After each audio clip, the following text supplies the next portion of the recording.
afternoon for everybody online. So this is the sarcastic event, and it's raining here in Rio, and people have gone out for lunch, so they're rather slow coming back. So we've got about 20 people here, maybe 15, 18 people already here. So we'll hang on for another 5 minutes. So just bear with us, please.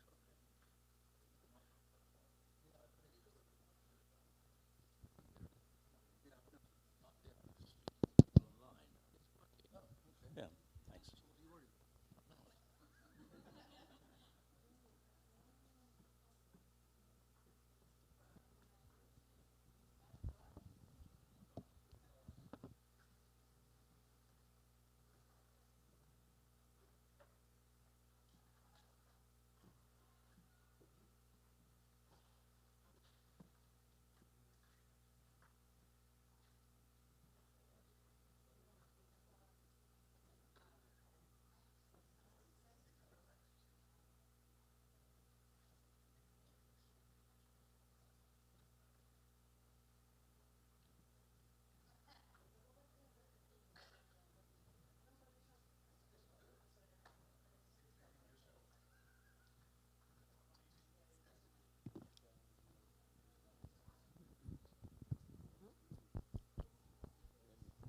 Alô, teste, som. Teste, som, 1, 2, testando.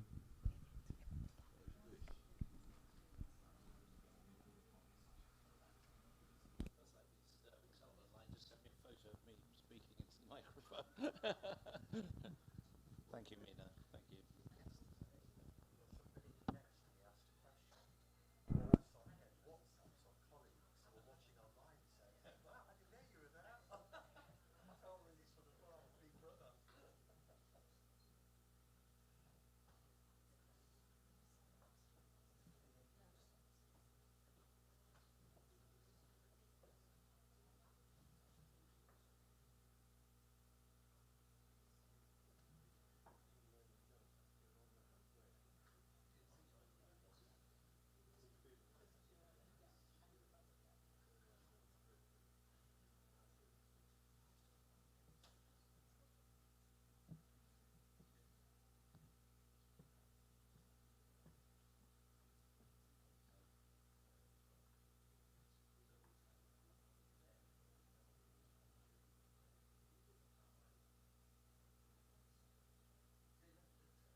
Right, well, thank you for your patience. I think we'll start. We'll leave the door open.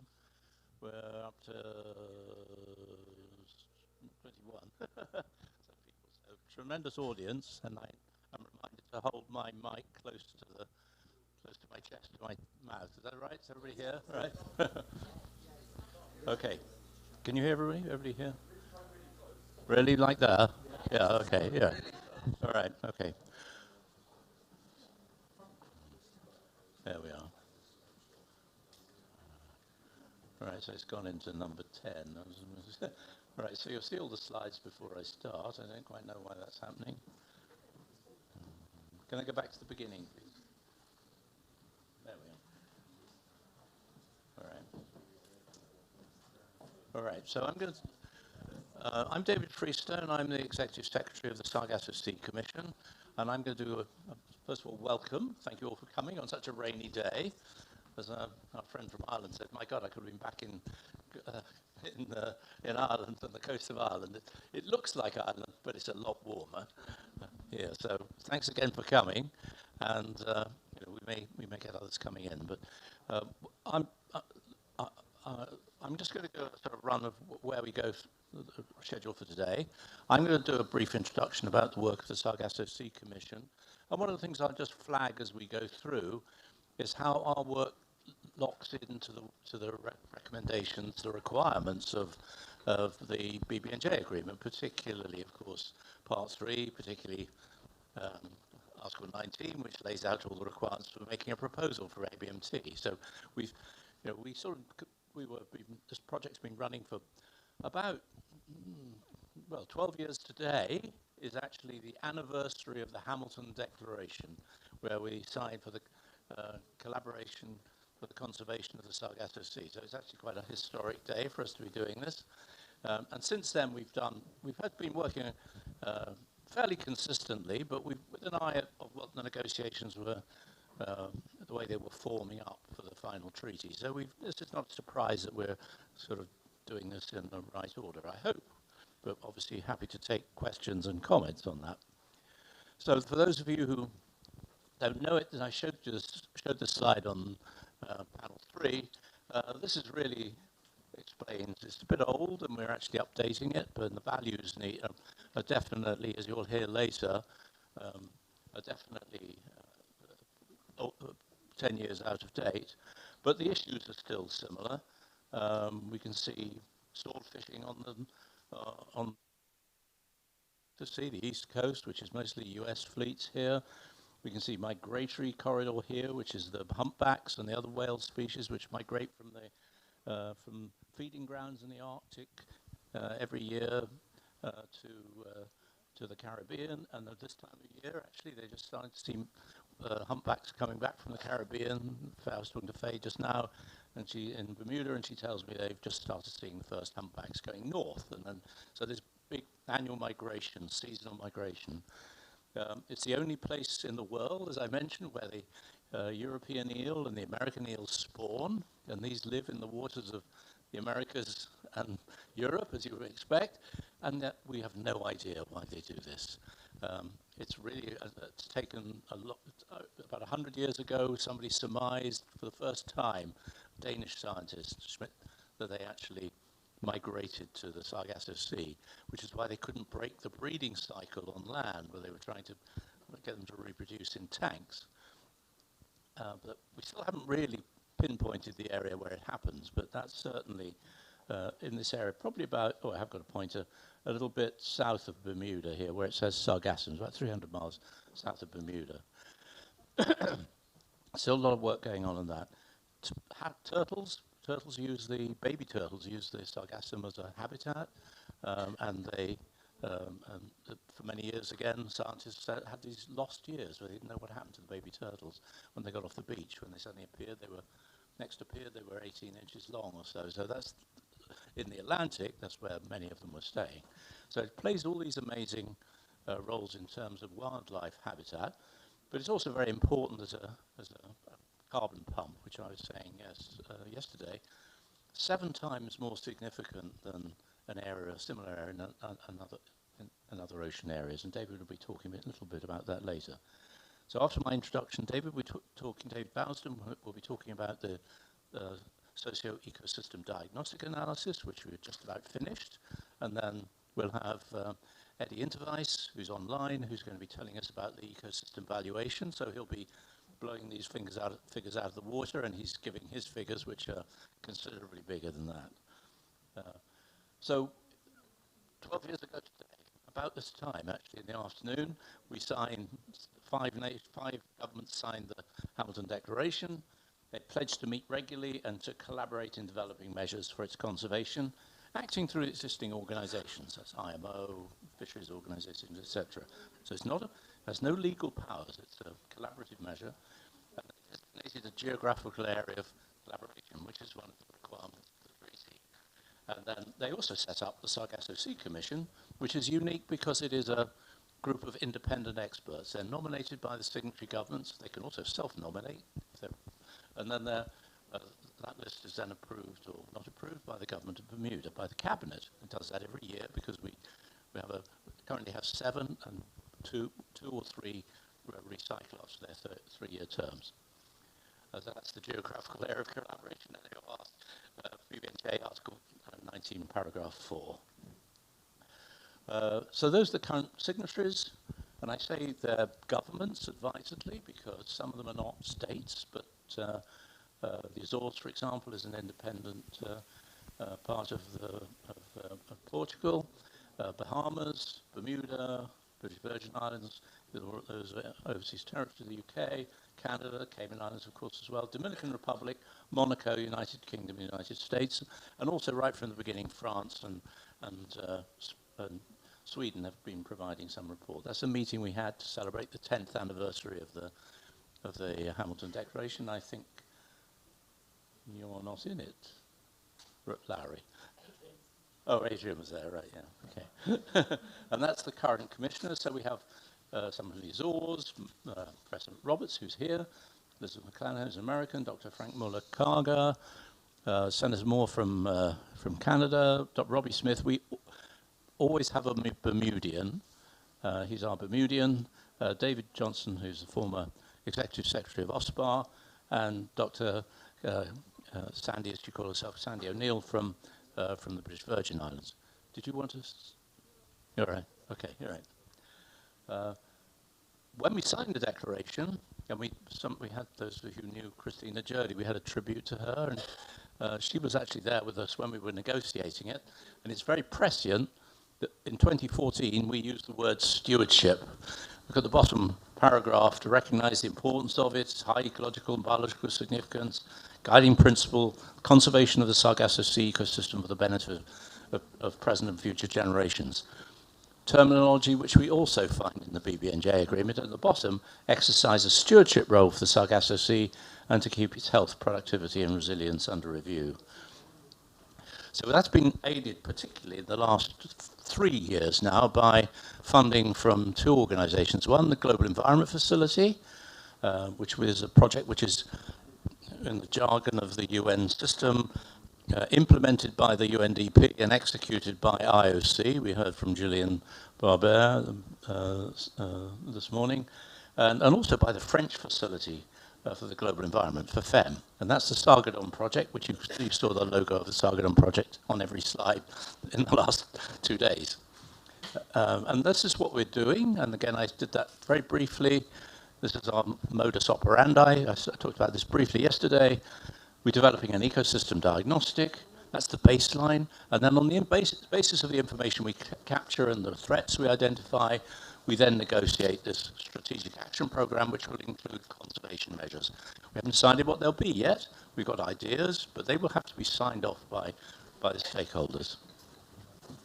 I did want to say something about collaboration. There's a lot of players out there. So we have a lot of, the red is really what our arrangements with those organizations. So we've been working this for more than 10 years. So we've got a good system of good relations with most of the organizations which are active. And these are the fisheries organizations like ICAT, an MOU with them, and also with the Northwest Atlantic Fisheries Agreement. We have a representative from the Cartagena Convention, and she was saying that our MOU with them has expired. And it has to be done through Nairobi, and Nairobi are not the most, I can say this, can I, publicly, swift to reply, because we have tried a couple of times, but we're on good terms. So that, I won't go through all those. This is not working so well. Yeah, right. Try this one. Okay. Sorry. That was the, yeah, you can hear me anyway. All right, so under the BBNJ agreement, we have to do consultation with the relevant stakeholders, all this wide range of bodies, though, as appropriate. Go back one? Yeah. Why? Oh, thank you. No. You're blowing me up. Sorry, can you put me up one more?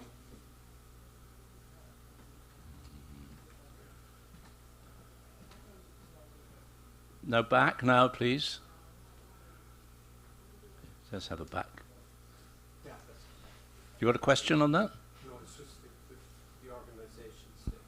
Yeah, right. I showed it. I have to move on because I've only got time. So 2 years ago, maybe the same time of the year, in Edinburgh, we had our first consultation. That's it. So Laura's in there, I think a number of other people here are in that. That was our first with what we call the guardians, so people who are interested in looking after it. And we do have our stakeholder consultation consultant here, Kevin, who's going to who can answer questions as well, I hope, if it comes up. All right. So the big news, which I'll also talk about tomorrow at the closing, is that the Bermuda government and the UK have taken the initiative to propose a Hamilton 2, which is a second Hamilton Declaration, much wider in scope. So it's a new initiative. It's by them, not by us, although they obviously are consulting with us and want us to support. And it's will invite all the BBNJ parties, those states who've ratified or acceded to it, to an international meeting in Bermuda in the summer of this year. And they've circulated a draft declaration, which was drafted by a handful of states, which acknowledges the importance of conserving the Sargasso Sea, so business as usual, but also provides a mechanism for the signatories to signal political support for developing a collective ABMT proposal under the BBNJ agreement. I haven't decided what it is or what it'll be, but they're generally going to support it. And there's a draft declaration and the note verbal, the famous diplomatic paradox of sending out this written note verbal. That's been sent to all the BBNJ signatories, and there's going to be a side event in 2 weeks' time at the PrepCom, convened in the UK legation, to explain and to discuss a little bit more and to bring other players on. And that, unusually, this draft declaration will also provide an opportunity for non-government partners to sign up, which is something which we regret wasn't in the original. So I'm going to hand over to David Vousden, or you have to be David to be on this team, to talk to us about the socio-ecosystem diagnostic analysis. Before that, you're going to make an announcement? I'm stealing the microphone before, just to make a quick announcement. Especially for those of you joining us online today, please join the Slido. So that's www.slido.com, and use the hashtag BBNJ2026 to ask questions that we hopefully can answer at the end of the presentation. Thank you. And we have produced a couple of flyers for this to help you. One is just on our work program, the way we work, which should be summary and something to that, and then the threats. I'm going to leave that. They're pretty unfortunately predictable, aren't they? Climate change, plastics, that's an interesting one. It's under here, David. There you go. Just press up and down. This one goes forward only, or back. Okay, you can hear me all right. I've been told it's a directional microphone, so I have to hold it like a rapper, I've been told. Yo. So how do we move on to the next? Do I just keep pressing? Do we get out of yours into mine? Yeah. Should do. Yeah. Yep. Actually, I'm going to stand over here because I can't see my own slides otherwise. So thanks everyone for turning up. I hope you find this all interesting. And welcome any questions at the end, of course, or any guidance or advice, indeed. You know, we don't know it all.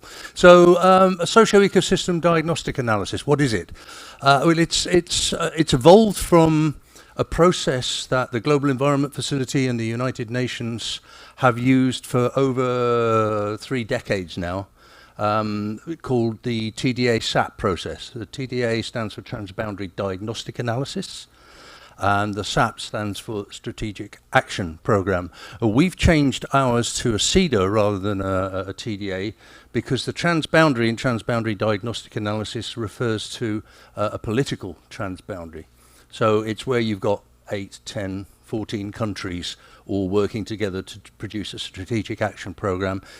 In this case, we're out in the high seas and the area beyond national jurisdiction, so we felt it was appropriate to change it to not just an ecosystem diagnostic analysis, but a socio-ecosystem diagnostic analysis, looking at the social aspects as well as the economic aspects.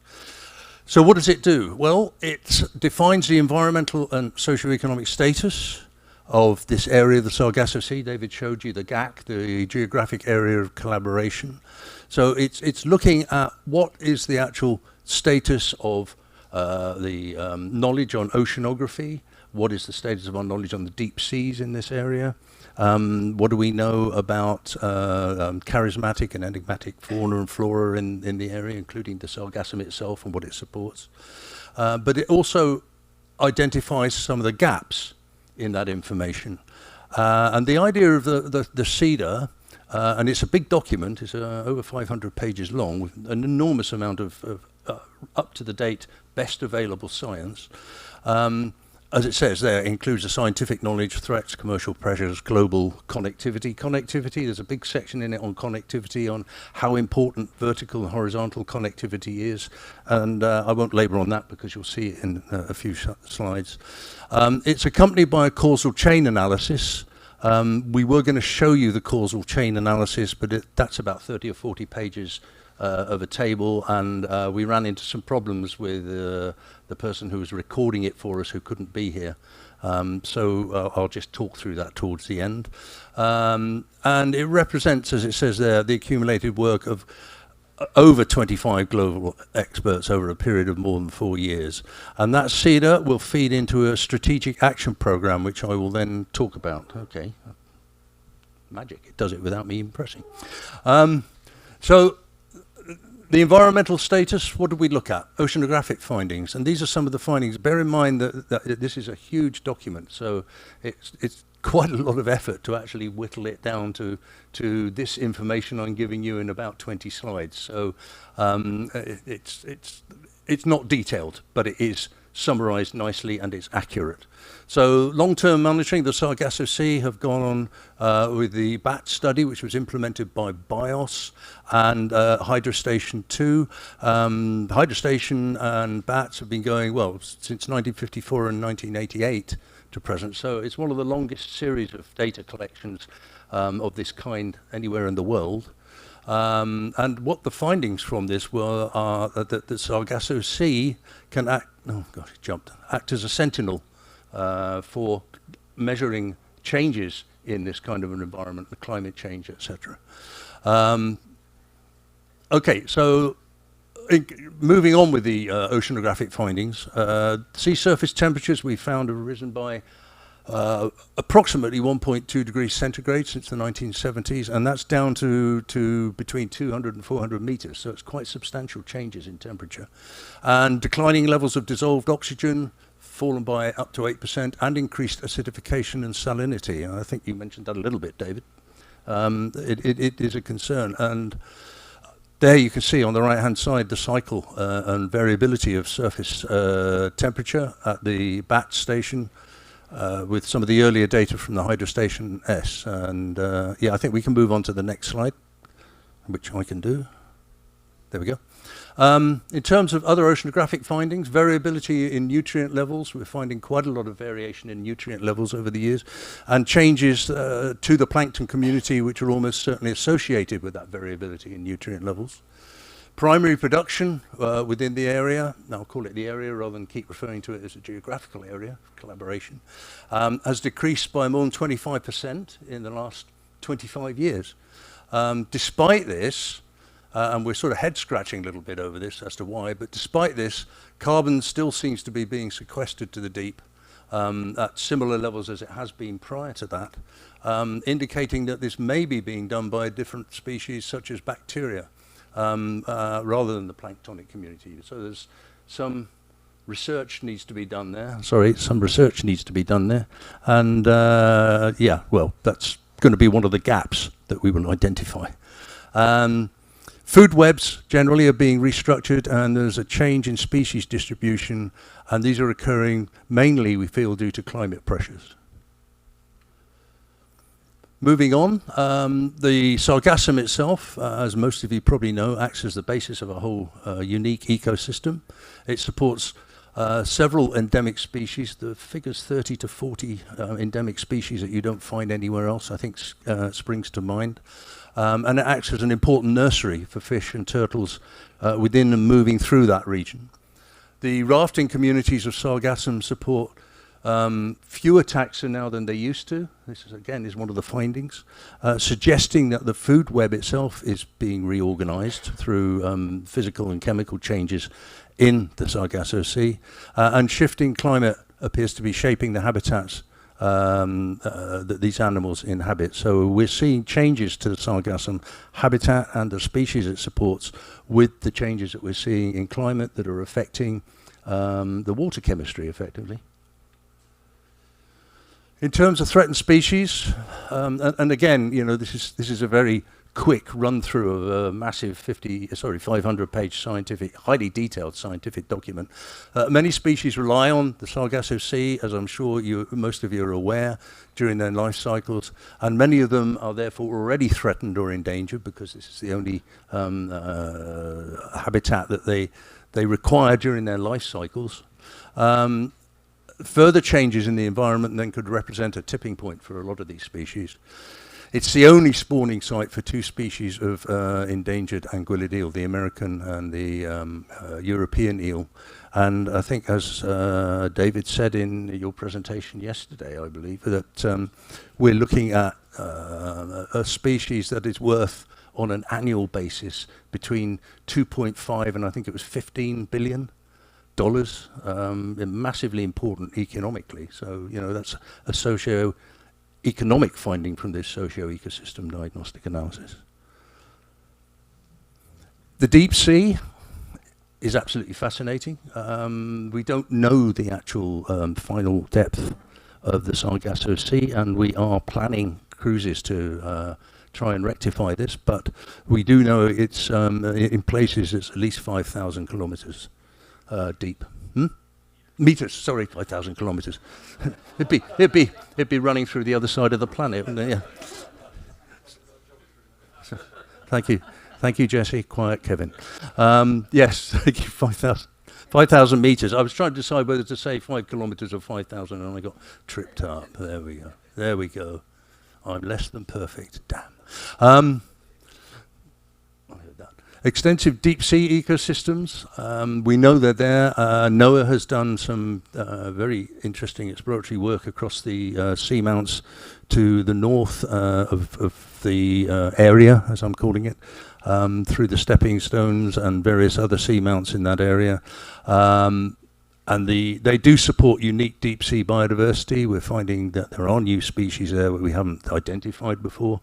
The deep sea is the Sargasso Sea's largest biosphere by far, and I think, I can't remember the exact percentages, but somewhere, it represents somewhere, if you include the mesopelagic as well, from sort of 400, 500 meters, not kilometers down, then you're looking at probably 80% of the Sargasso Sea or more is represented by the deep sea, from the mesopelagic right down to the benthic there. So it's the largest biosphere within the Sargasso Sea itself. Vitally important for carbon sequestration, fueled by vertical migration of mesopelagic organisms. I won't bore you too much with the details on that, but many of you who are scientists will have heard of DL migration during the course of the day, where a lot of the organisms move up to feed at night, and then they drop back down at daytime into the deeper waters and take carbon down with them. And as most organisms do, they tend to release some of that through their feces, and a lot of that gets sequestered down there. And I think you mentioned the figure earlier, didn't you, that in terms of the carbon pump, this area of the Sargasso Sea puts more than 7 times more carbon back down and sequesters more than 7 times more carbon than any other high seas areas that we're aware of. But then we do have the data, which helps. So,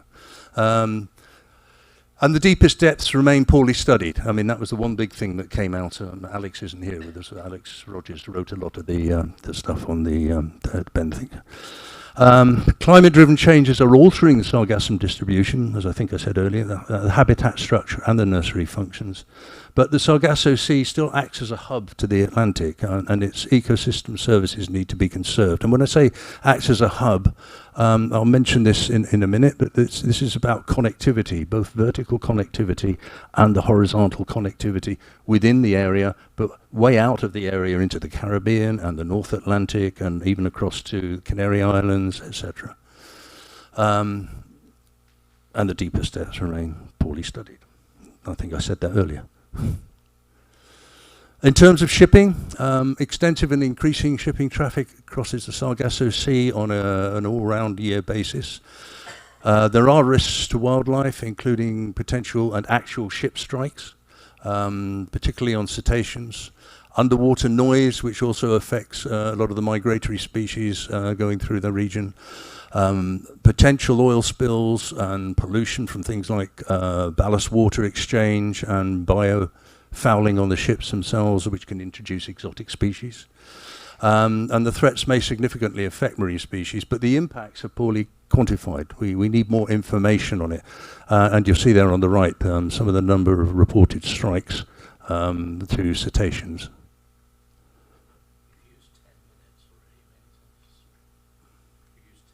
Then well, I've just wasted another minute listening to you. Yes, but we have lost the causal chain. We do get on most of the time. Yeah, so we have the North Atlantic humpback whale migratory corridor established by as an IMMA by IUCN. You can see there this was done through the Marine Mammal Protected Areas Task Force. There's no particularly sensitive sea area designated to protect it or any other management tools that currently address that. And the cumulative impacts, therefore, have to be taken into account as well, not just from shipping, but from all the other impacts that are going on, like the climate change issues that I've just mentioned.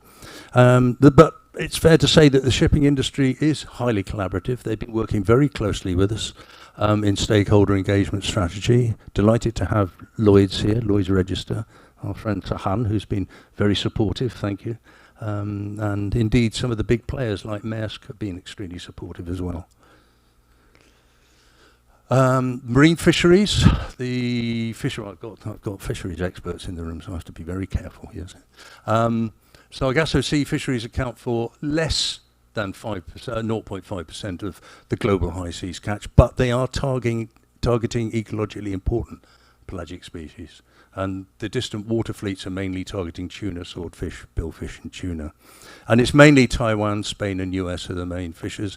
And two of those, at least, can only really do this fishery if they're subsidized, because it just doesn't make enough money for them otherwise. We're worried about fisheries of squid and mesopelagic fisheries. That's the lower water column below sort of 300, 400 meters.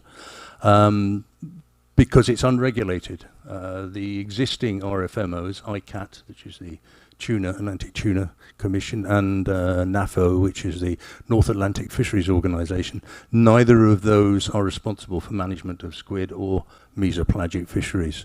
So potentially it's a free-for-all, and there's a lot of interest being shown in this. So we're worried about that.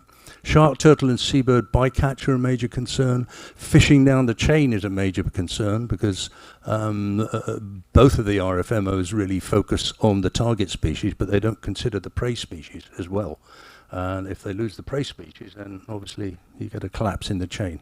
Ecosystem-based management approaches to fisheries are needed. We have two observers, one on NAFO and one on ICAT, and they are pushing hard on trying to get both RFMOs to adopt a more ecosystem-based management approach. The eel fishery, it's the only spawning ground that we know of for endangered European and American anguillids. Catches have fallen since 1960 by, you can see on the right-hand side there, by 80%. There's a huge demand for glass eels. This is the very early stage of the eels, which look like glass because you can see through them. And the demand for that is really for aquaculture because they can't breed them in captivity, so they capture them that age. And then they're taken to primarily Asia, the Far East, where they're grown out and then sold as adult eels for consumption. They face the threats in their inshore life stage, so that's outside of the Sargasso Sea, when they're trying to swim into the areas and the rivers, the freshwater areas, where they then mature. And the sort of pressures they're up against are destruction of habitat, where the rivers aren't clean anymore, or dams have been built across, hydropower, etc., and they just can't get back to their adult stations. So, smuggling is huge. It's valued at 2.5 billion euros a year, but as always with smuggling, that will be an undervalue because that's the stuff we know about, and smuggling is designed specifically for you not to know about it. So, as I say, they face threats in their inshore life stage, pollution in the rivers and change in the actual rivers themselves, but also climate change is affecting the coastal waters too. And recovery depends on cooperation across the eel life cycle. So that's not just within the Sargasso Sea, but it's right the way up to the maturing stage and then before they swim back out to spawn again. So it's an issue of connectivity. Seabed activities, current seabed activities are limited, but deep sea mining could pose a potential future risk because there are polymetallic sulfides and cobalt-rich crusts present. So extraction could have catastrophic effects in terms of habitat destruction and pollution, and the impacts, because it's deep, could be very long-lasting. The Sargasso Sea, as it says there, is biologically and physically connected. So we've been talking about connectivity, and it's really important when you talk about BBNJ, the whole connectivity issue. It's connected through ecosystems right across the Atlantic. Ocean currents and migratory species connect multiple regions for eels, turtles, sharks, seabirds, marine mammals, etc. And mesopelagic organisms dominate the biomass and transport carbon to depth through daily vertical migration. That's what I said earlier. So it's really important carbon pump area for the whole of the world is the Sargasso Sea. Protecting this is critical for effective conservation and broader Atlantic ecosystem health through major knowledge gaps. Though major knowledge gaps remain, and connectivity in the deep sea is one of the biggest knowledge gaps we have, especially deep sea processes that we still don't entirely understand. Global changes, the emerging threats, globally significant ecosystem, it is, definitely. It's facing increasing human impacts. We know that ocean conditions are being reshaped by climate change. Resilience and productivity, as I showed you earlier, under oceanography is decreasing. The shifts in food webs and widespread pollution threaten ecosystem stability. And really the conclusion is that this is a sentinel ecosystem, and I think that's even captured in the Hamilton II Declaration, that very word, that it should be treated as a sentinel ecosystem for climate ocean changes, and highlights the overall global need for precautionary ecosystem-based management, but particularly in the Sargasso Sea for strengthened stewardship within the BBNJ framework. Overall conclusions then from the CEDA, it's an ecologically unique, globally significant ecosystem, but it's increasingly vulnerable to cumulative human and climate pressures that I've mentioned. This highlights the need for stronger stewardship and more coordinated conservation measures. I don't think anybody would really argue with that. And the whole Sargasso Sea initiative provides a prototype for high seas ecosystem governance. And by the initiative, I mean the Sargasso Sea Commission itself, the Hamilton Declaration signatories, and indeed the UNDP GEF Strengthening Stewardship Project, all working together to try and move this ahead. And the good news, because there always has to be some good news, surely, from CEDA to SAP. The CEDA, and I've heard this statement made by quite a number of people, including in GEF, it represents a gold standard for capturing the best available science for a high seas ecosystem. Stakeholder engagement and peer review has been forefronted, and we got very close engagement stakeholders thanks to a dedicated stakeholder engagement team. Can I call you a commercial team? I think I can, yes. Yeah. It provides a firm and reliable foundation from which to negotiate a strategic action program that adopts formally endorsed stewardship actions and conservation measures. Before you change, you can go back, but that was the people attending 12 years ago today. Oh, right, yes. Those are all the participants in the Hamilton Declaration original meeting 12 years ago today, 12th of March. Yeah, it's very gratifying. 11th of March. I don't know what's going on here. I'm sorry about this. So, in developing a strategic action program, that is the next step, which we're literally taking right now. The CEDA's identified the ecosystem, environmental and socioeconomic status and trends and the priority problems as I've been through them. So the next step after that has been to develop what we call a causal chain analysis, which has identified what are the actual environmental and socioeconomic impacts, ecosystem and socioeconomic impacts, in terms of what the immediate ones, what are the underlying ones, and what are the root causes. And very often root causes comes back to inadequate governance, inadequate conservation measures, and nobody having responsibility for conservation and stewardship effectively.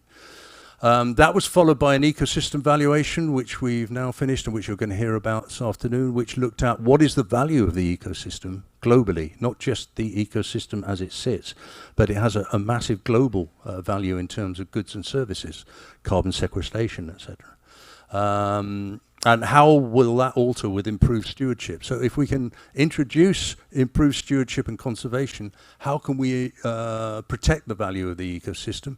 But most importantly and pragmatically, what is that actually going to cost to introduce that? You know, there's a cost, obviously, to having improved stewardship and conservation. So these are the primary steps then that guide the negotiation and adoption of a strategic action program, which, as I say, we're now literally just starting on. And as soon as we leave here, we'll be well into it.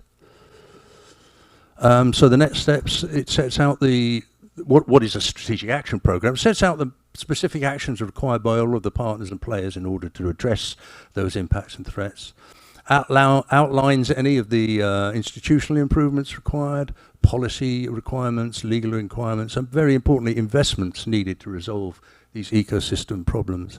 And I'm pleased to say that we are getting a lot of interest already from investors who want to support science and research in the region to try and close some of the gaps that we've identified.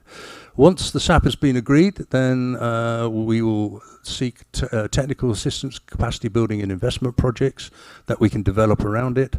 We expect to deliver the draft of this by the end of this year, which GEF will be waiting to see keenly. And we hope to have a final agreement on that draft by early 2027, not mid-2027, because we intend then, and I think I might say that in my final slide, no I don't, but I will say it anyway, we intend then to present this back to GEF for the GEF 9 Council meeting, which will be in July of next year, to basically say, haven't we done a good job? Now will you help us by supporting us with another 4 or 5 years to implement this strategic action program and look at all these partners we brought in and all this co-funding and financing we brought in. Keep your fingers crossed. I hope that's the way it's going to go. But thank you, everyone.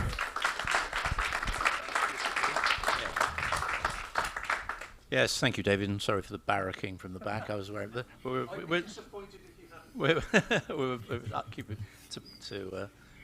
keeping to form. So my next job is to introduce our next speaker. Right, sorry, it is difficult to hold. I apparently was told off for doing this before, so I have to keep the microphone well up.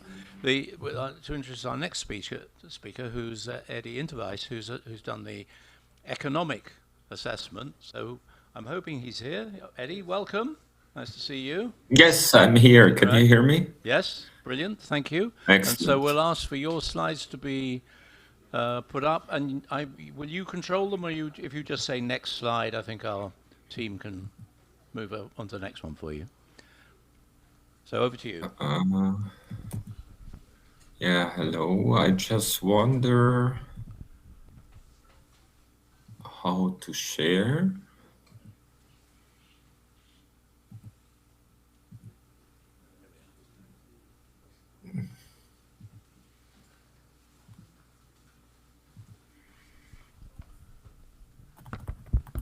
Can you see my screen? Yes.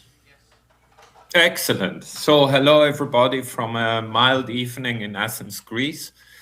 I would like to start with a personal note. First, on the more pessimistic side, we live in times of war and of innocent people being killed and disrespect of international law.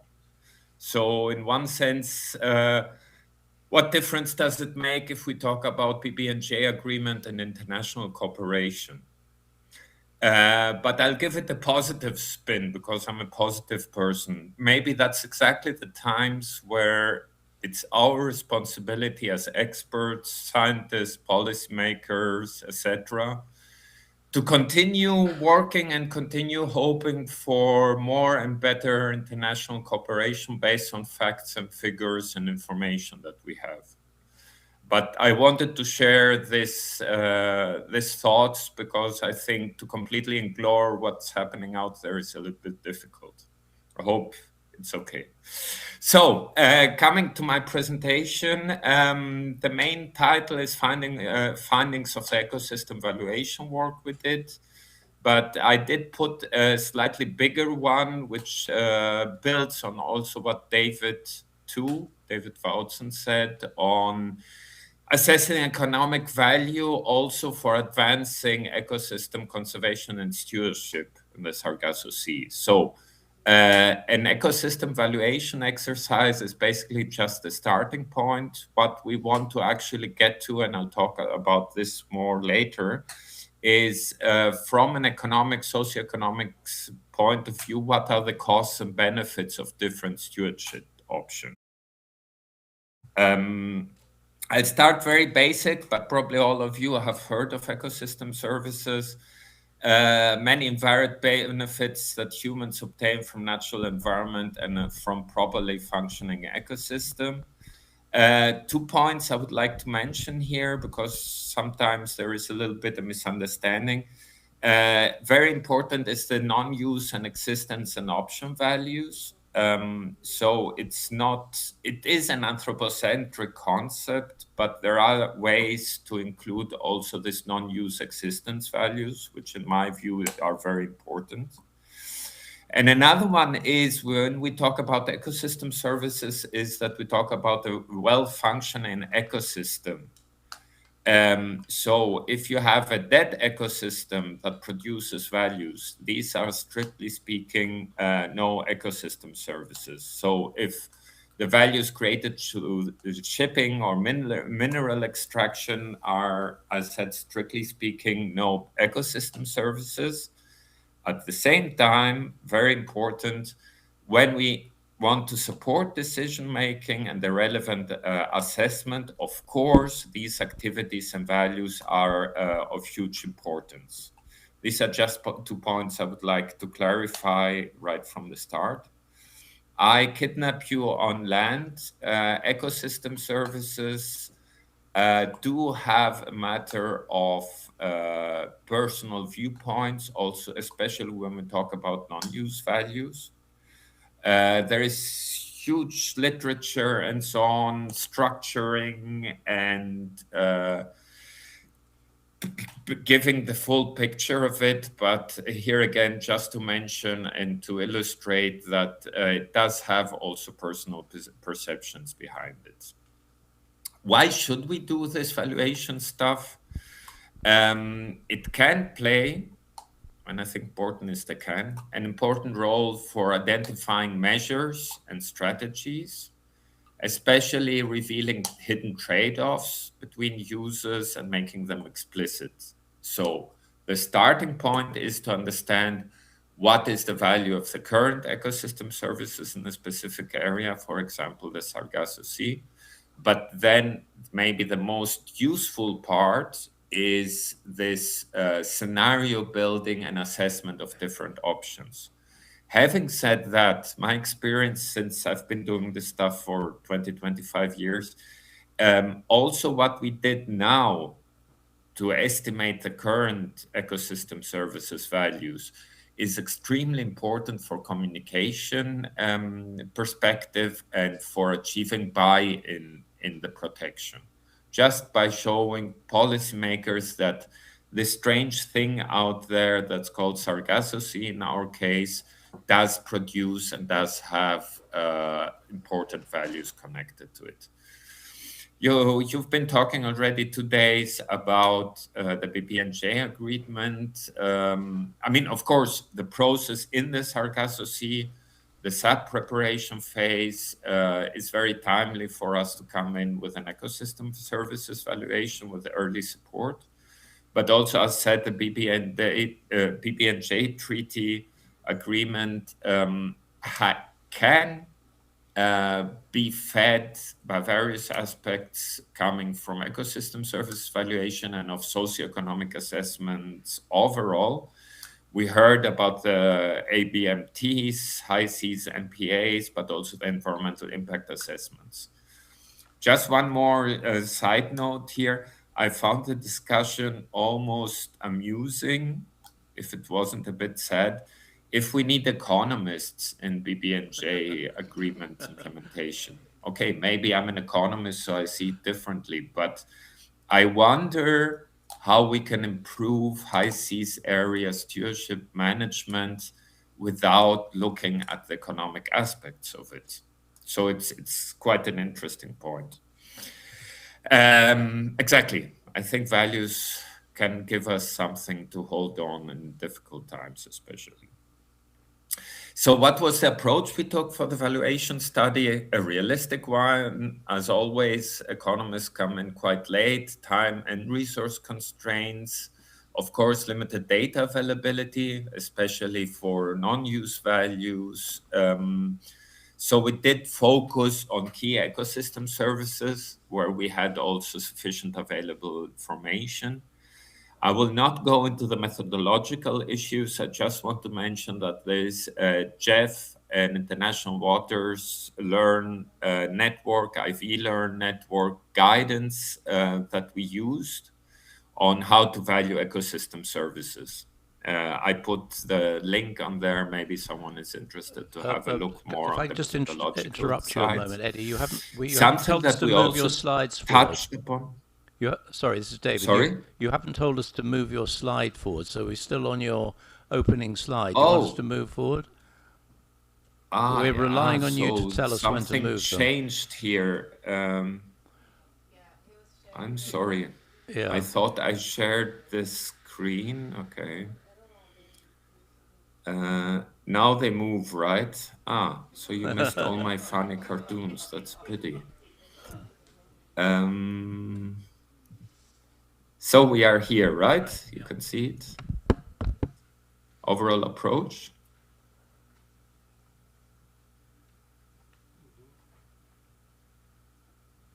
Hello?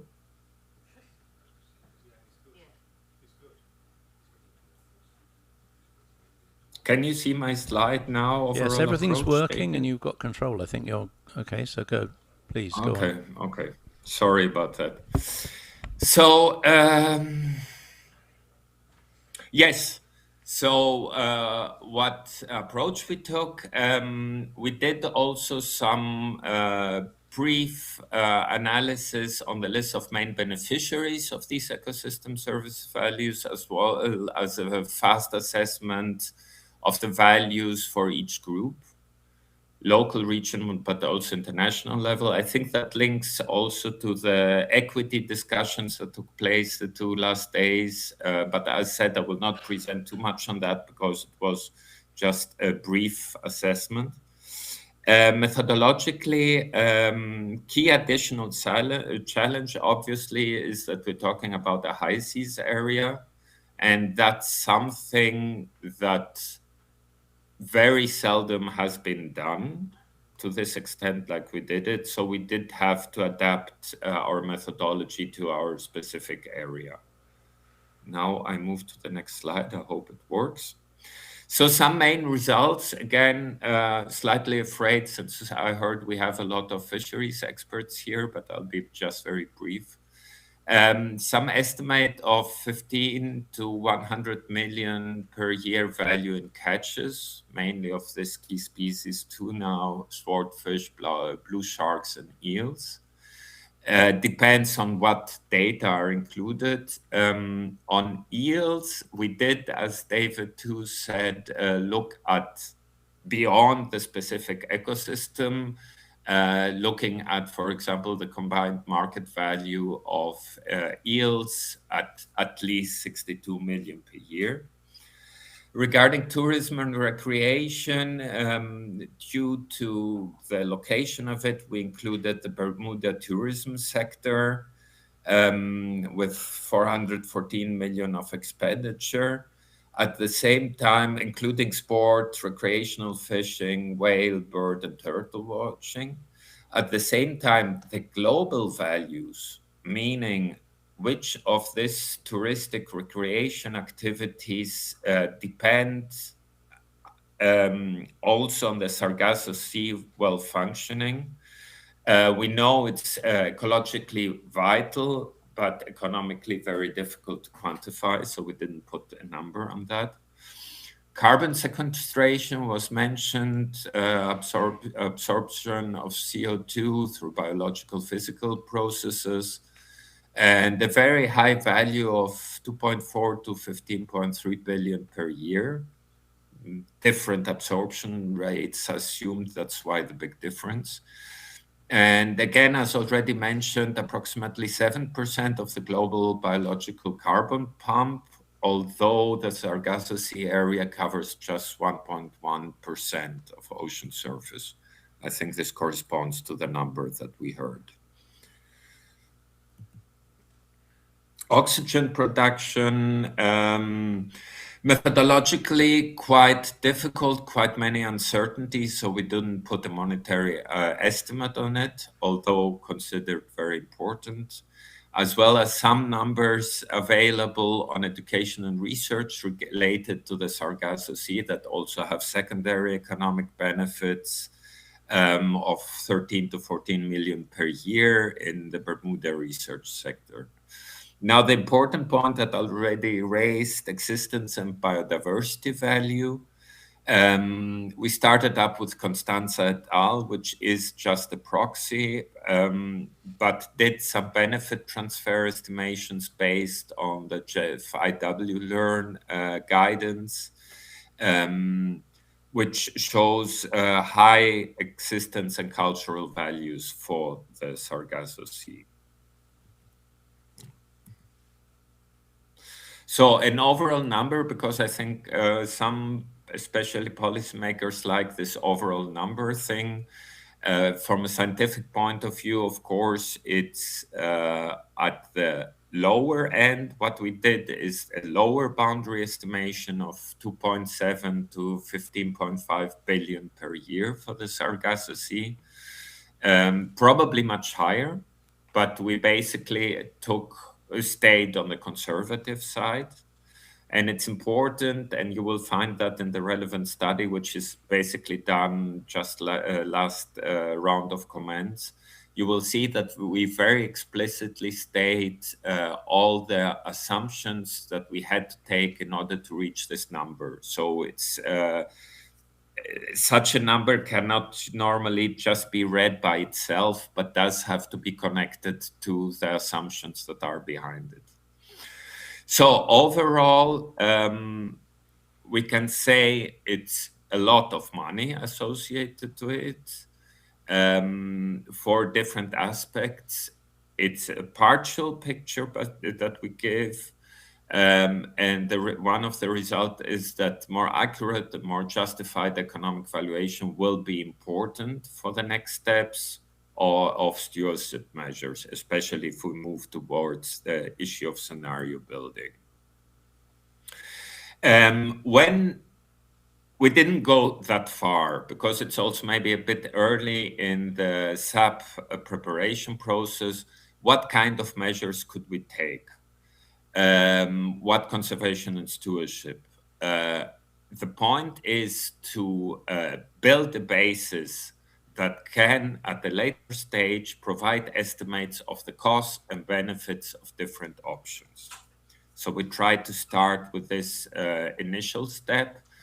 For that, in order to have a baseline based on the scientific, the hard science behind it, we set up a scenario saying that if by 2075 we don't do additional measures, a lot of bad things will happen: biodiversity collapse, reduced fishery shields, tourism decline, and so on and so on.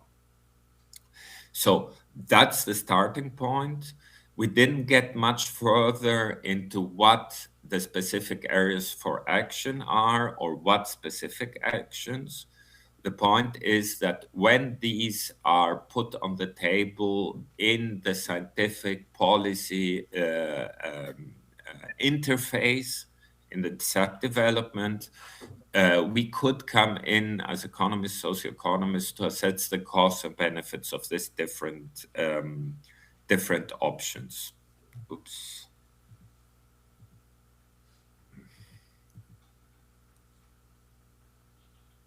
Yeah. So just one more slide, and I'd like to open up a bit the issue.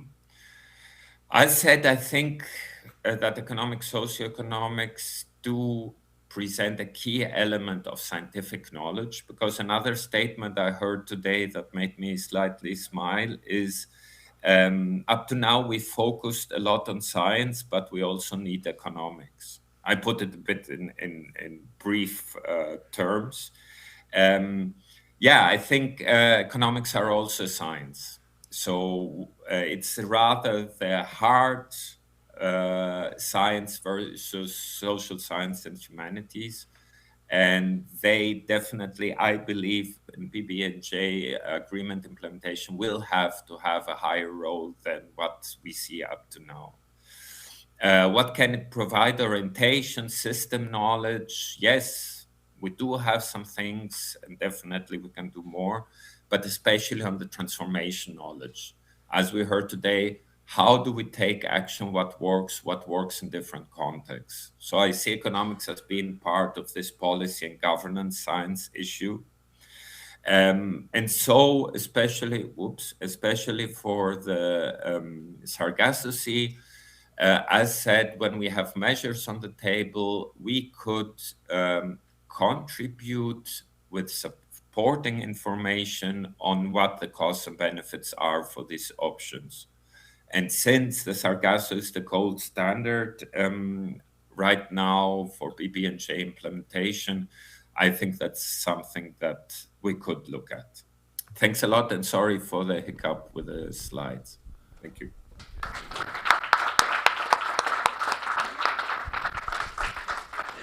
Thanks very much, Eddie. David, I think we've got time to show the. We've got an hour and 20 minutes, so I think we've done 25. Yeah. Maybe we're hitting them with an awful lot of information. Do we want to take a break for some questions then at this point? Eddie will join us here, so do you want to? Thanks, Eddie. Yeah, thank you for that. Do you want to see how we get on with questions? But we have got another, it overran a bit, so it's about a little bit more than 15 minutes on the causal chain analysis. Shall I run it? Will they be interested? Yes? Yeah? There seems to be? Okay. We've got time. All right. Please, then, if we can. Thanks very much, Katie. I mean, it's a nice job done by Andrew Yeah. Hudson, which I think somebody Yeah. knows. So thank you. So we will be to questions, Eddie, of your controversial comments, I'm sure. Don't go away. Yes, that's right. Thanks. We've done the science, now we do the economics. I feel the same because I'm a lawyer, so. It's interesting, Eddie, if you can hear me. It's David here. Exactly what you mentioned came up this morning. I think it was this morning in discussions about the science and technical body and how that science and technical body has to also include experts on economics, not just the science as we think of it, as the biology, the physics, the chemistry, etc., etc. So you were bang on target with that, because that came up this morning and everybody was very much in agreement that in order for the BBNJ agreement to move ahead in terms of the science and technical advice, there has to be economics involved in it. And I think you've made that very clear in your presentation. Thanks.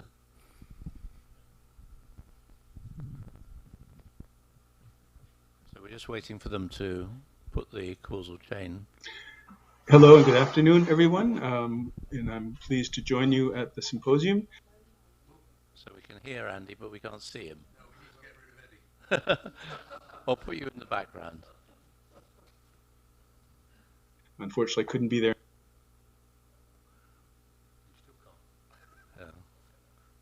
He's in York City too, which is quite cold.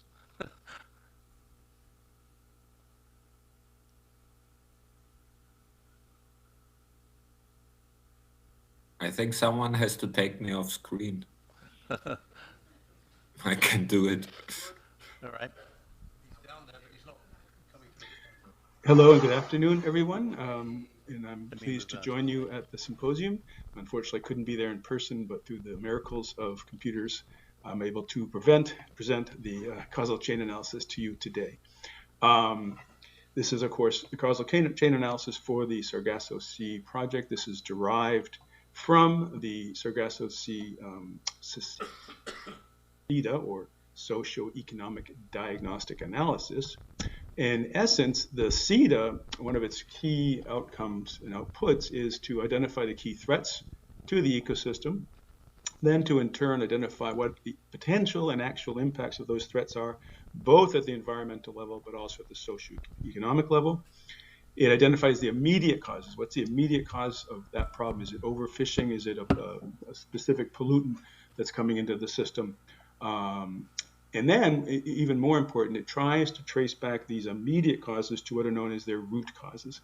And in general, root causes mean those that are traced mainly to human systems, that is, various, you could say, societal failures. It could be governance failure, policy failure, regulatory failure, an economic failure, an externality issue. And the idea there, of course, is that by identifying the human side of the root causes, in principle, you can identify actions to address those root causes at that level and actually have an impact on addressing your problem.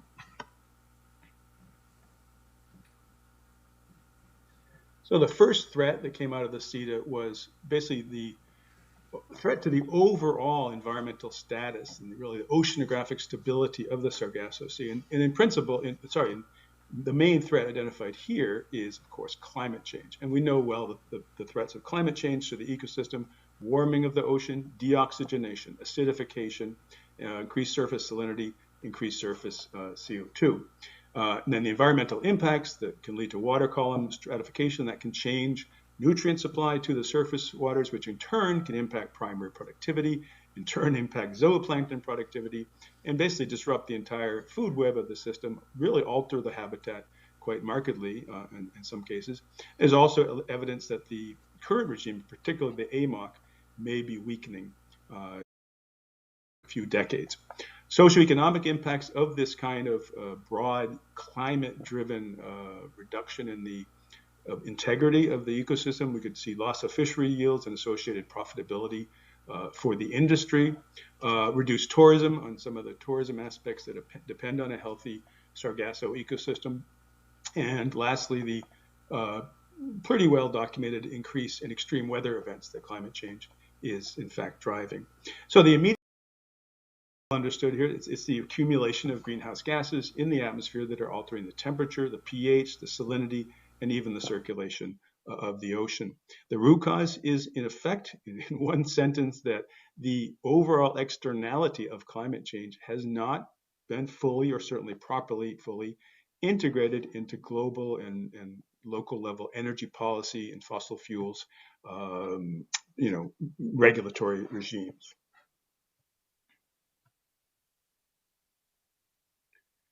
Okay, the next threat identified was threats to endemic or ecosystem dependent species, so certain species that are threatened in the Sargasso.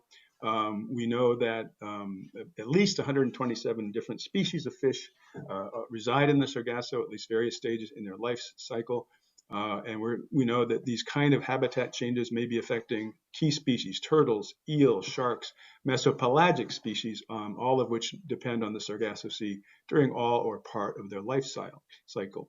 The environmental impacts could include loss of biodiversity and ecosystem function, changes in the trophic balance of the system, and even reduce carbon sequestration. For example, if certain prey species decline, that can have knock-on effects on other species, predators, obviously in particular. This is particularly of concern for both the mesopelagics that are being either exploited or being considered, and squid. And then lastly, the climate-driven distributional shifts can create spatial mismatches between predators and prey, affecting their ability to survive. Socioeconomic impacts can include declines in fisheries, declines in ecotourism, and the livelihoods of people affected. For example, those who work in the upstream world, capturing and selling albers and glass seals. And it's the general knock-on effects throughout the food chain when certain species life cycles, populations, and so forth are impacted. The immediate causes of these kinds of threats are the rising temperatures, again, due to climate change, acidification, changes in currents, but also, of course, overfishing and the depletion of certain prey species. The root cause, again, comes up again and again, is the generally weak integration of the climate externality into the various geographic levels of policy, the economic frameworks of these systems, and in general, a lack of ecosystem-based management and inadequate fisheries governance.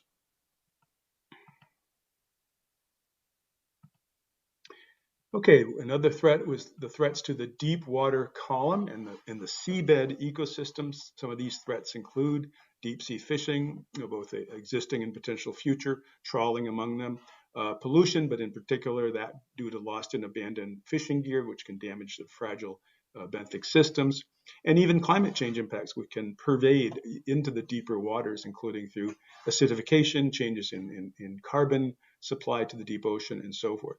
The environmental impacts, of course, if you trawl or fish on seamounts, you're going to have, you can get significant destruction of the habitat, loss of species, disruption in the food web, changes in the carbon export to the deep sea, oxygen depletion, increased acidity, which of course would impact some of the key carbonate forming species that reside there.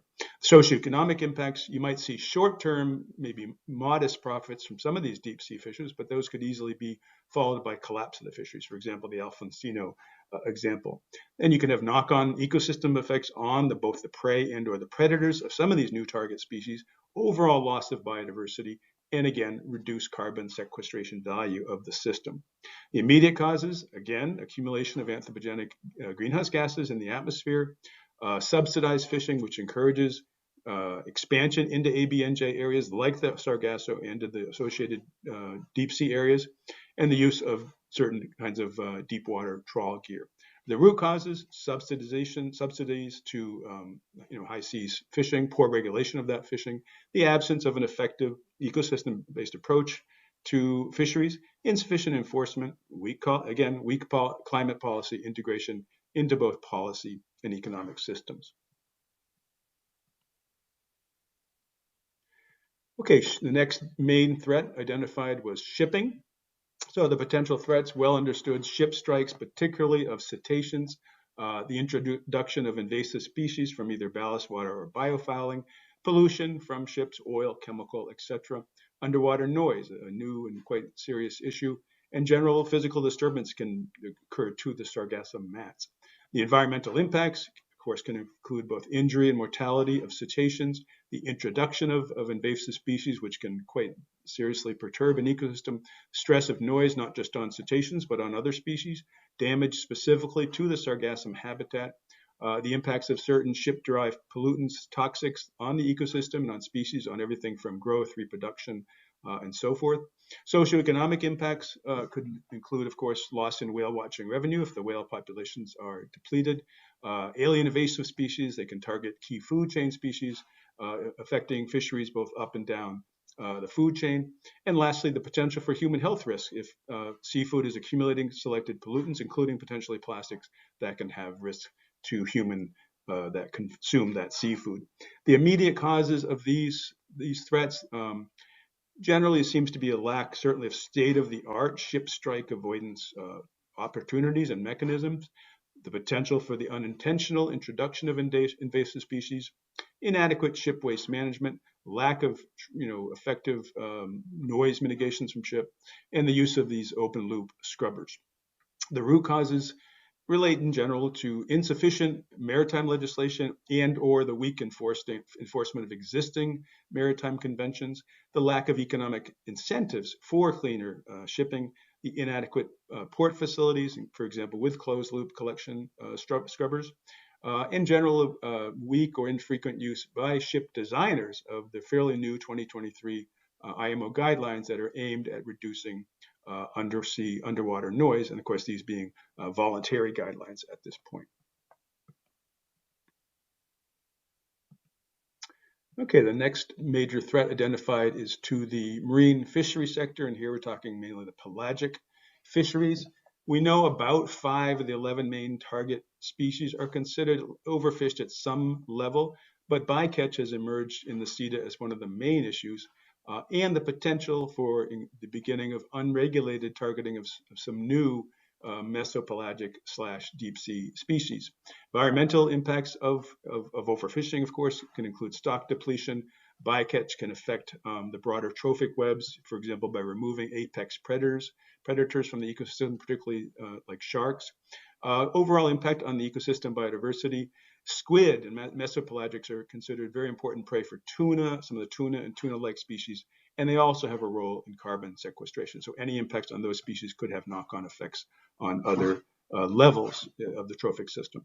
Socioeconomic impacts, of course, you can end up having declining catches of some of your main target species that would reduce income in the fishery sector, reduce food security, and even possibly lead to collapse of certain recreational and or commercial fisheries. Immediate cause, of course, is overfishing, is weak bycatch control and monitoring, no effective assessment of the impacts on the broader ecosystem, on how these kinds of overfishing activities can have broader effects on other species and levels in the ecosystem, in the trophic system. In the absence of observers or onboard systems to monitor catch and bycatch. The root causes, subsidies, obviously subsidies that feed increase activity in the high seas, such as Sargasso. Again, the lack of a truly ecosystem approach to fisheries, insufficient legal and financial incentives to put in the kinds of monitoring that's really needed, and no real-time mechanism to assess the level of fishing effort and the catch. Most of the analysis that are done are retrospective.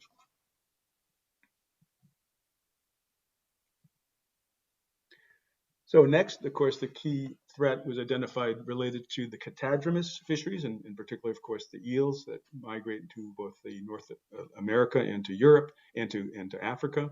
The threats, well understood, there are various, in particular, riverine migration barriers, hydropower systems, dams, thermal power plants, but also pollution, various toxics that are introduced into rivers in particular, disease, over-harvesting of eel populations, poaching, and climate change impacts. Climate change, of course, is not just impacting the ocean, it's impacting rivers too, and that can in turn affect the ability of eels to meet their metabolic, reproductive, and other functions. Environmental impacts, of course, the migration of the eels can be interrupted, or in fact, there can be mortality of eels in some of these barriers. Genetic loss, disruption in the food web, disruption at the species metabolic level, and the restocking of eels into rivers from aquaculture facilities can lead to the introduction of parasites and also, of course, reduce the overall genetic diversity of the system. Socioeconomic impacts can include, in principle, the collapse of the eel fisheries in North America and Europe, leading to reduced revenue, losses to the communities that depend on this sector, this revenue, and this general collapse of eel revenue across the various range states. Immediate causes are these hydropower dams, the pollution, the illegal fishing, and the aquaculture disease transfer. The root causes are often insufficient regulation of the riverine habitat, river basin management, integrated water resources management, and so forth, and in general, insufficient regulations and enforcement of this sector, the eel harvesting sector. And lastly, of course, climate rears its ugly head again, that the climate externality is still not fully and effectively integrated into policy and economic frameworks. Okay, the next threat relates to seabed activities, primarily those related to mining, but also cable installation. You have, of course, both massive sulfides on the Mid-Atlantic ridge and some polymetallic nodules in the Sargasso Sea abyssal plain that in principle could be targets for mining. You have undersea cable installation, and of course, both represent potential damage to the habitats in these areas. Environmental impacts quite diverse, everything from surface and deep sea sediment plumes, release of toxic metals and substances, specific species loss at the mining areas, sediment smothering, increasing levels of nutrients and metals, which can either cause mortality or affect the metabolic functioning of certain species, light and sound pollution, and generally an overall reduction in biodiversity and the functioning of the ecosystem. Socioeconomic impacts can include decline in selected fisheries impacted by the mining and reduced revenue, and just general loss in biodiversity, ecosystem services and their values, and so forth. The immediate cause, of course, would be the actual physical harvesting of seabed minerals, and in particular mining for some of the key metals that are being sought for batteries, things like cobalt, nickel, copper, and manganese, and of course the installation and or upkeep and repair of deep underwater cables. The root cause, in particular in the current frame of the world energy system, is dramatically increasing global demand for some of the key renewable energy minerals, many of which are found in these deep sea resources, such as I said, cobalt, copper, manganese, and nickel. Gaps in regulation and enforcement, and particularly, as we all know, the ISA still has a mandate to deliver the regulatory framework, environmental regulatory framework for deep sea mining. Has not done that yet, but is pledged to hopefully deliver that soon. And then even with that, there's several countries and companies have called for a global moratorium on deep sea mining until more understanding is garnered, and that moratorium will only be adhered to by those who commit to it. Okay, pollution, and here talking mainly about pollution either from the continent, which would be primarily through atmospheric transport and deposition, and or ocean, primarily ship-derived chemical and plastic pollution. Environmental impacts of a wide range of pollutants, everything from eutrophication, specific toxicity, ingestion of plastics from the micro level right up to the macro level, bioaccumulation of microplastics in selected species, overall degradation of water quality and the habitats that can impact on everything from species breeding, predator-prey interactions, migration, and so forth. The socioeconomic impacts, everything from fisheries and tourism losses, potential human health risks from ingestion of polluted seafood. The immediate causes on the continental side, emissions of NOx, NOx from power plants and other sources, climate-driven variations in the supply of iron to the North Atlantic from the Saharan dust can affect primary productivity in the Sargasso, dumping or in an unintentional loss of plastics into the oceans from shipping, particularly from the fishery sector, and generally, weak or poor waste management on the high seas. The root causes are either weak or regulation and enforcement on NOx emissions at the continental level. The global plastics treaty process, unfortunately, has been stalled. We hope that will be revitalized, but that obviously will continue to lead to a fair amount of plastics reaching the ocean from continents. And in general, with a few exceptions, there's been mostly ineffective or not successful policy practices to reduce continentally derived plastics, things like container deposit laws, and introducing the principle of extended producer responsibility. And then lastly, also similarly, lack of incentives, things like fishing gear deposit schemes and traceable gear to minimize the loss of fishing gear and that its appearance as a pollutant in the ocean.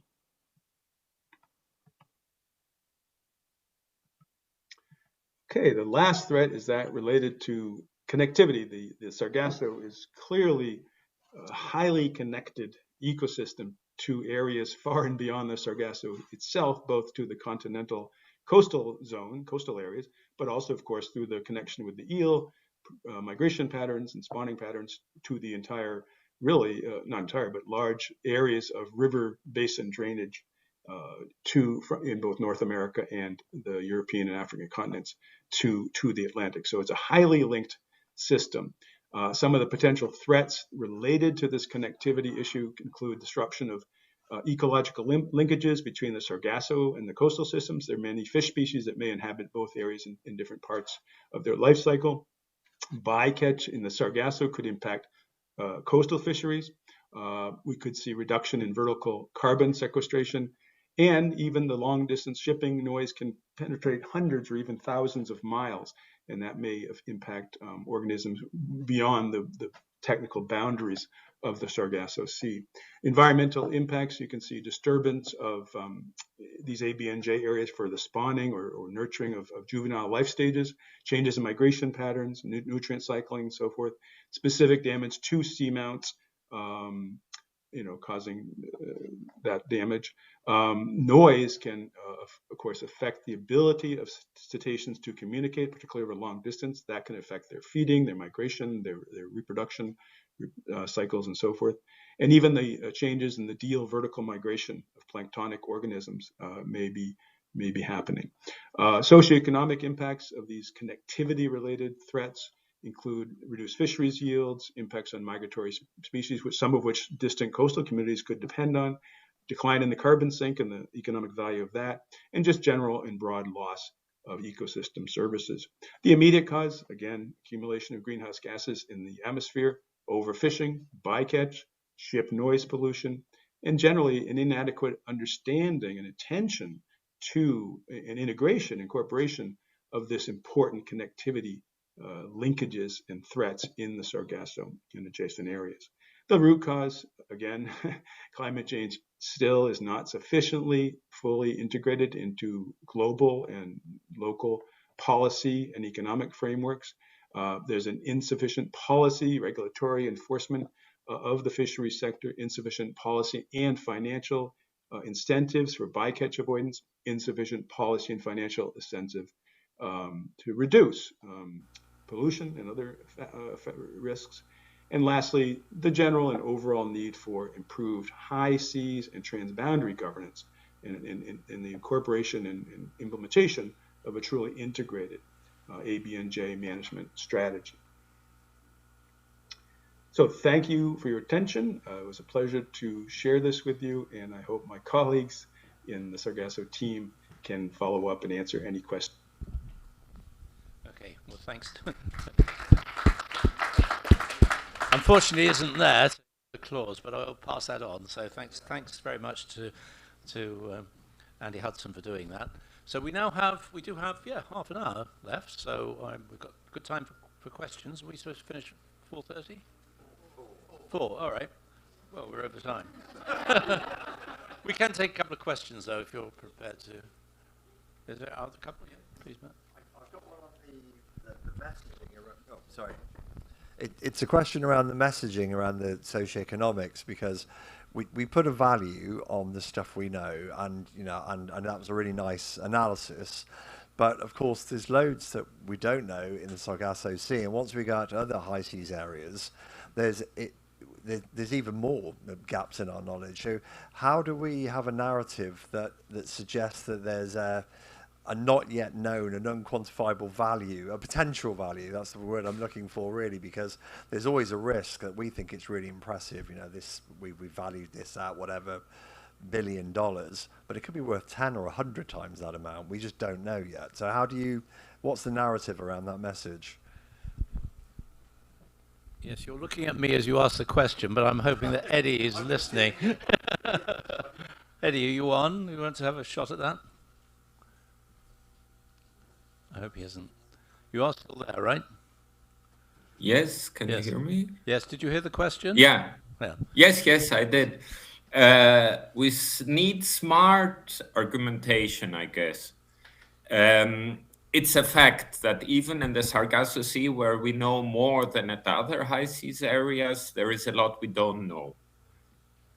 We should not restrain ourselves to communicating only hard numbers. That's the first part. And the other one is that even the limited picture we can produce does raise a lot of high values. So, of course, it could be even more important in this power game of decision making if we had higher numbers, but already the ones we have, I think we can build arguments around those. Also, when we compare the costs and benefits in that relation of specific measures, I think or I hope, because I'm an optimist, that the costs will be significantly lower in many cases, even compared to the benefits we get with this restricted view we have. That's my hope. Thanks. Okay, thanks. And our questioner is nodding. We can take a couple of questions. I mean, I think one of the points, if I may make, that comes out from this is that this is probably one of the most intensively studied high seas areas. We know more probably about the Sargasso Sea than we do of other high seas areas. So the bar for this is, if with everybody's tolerance, we perhaps take another question. Yes, yep, please.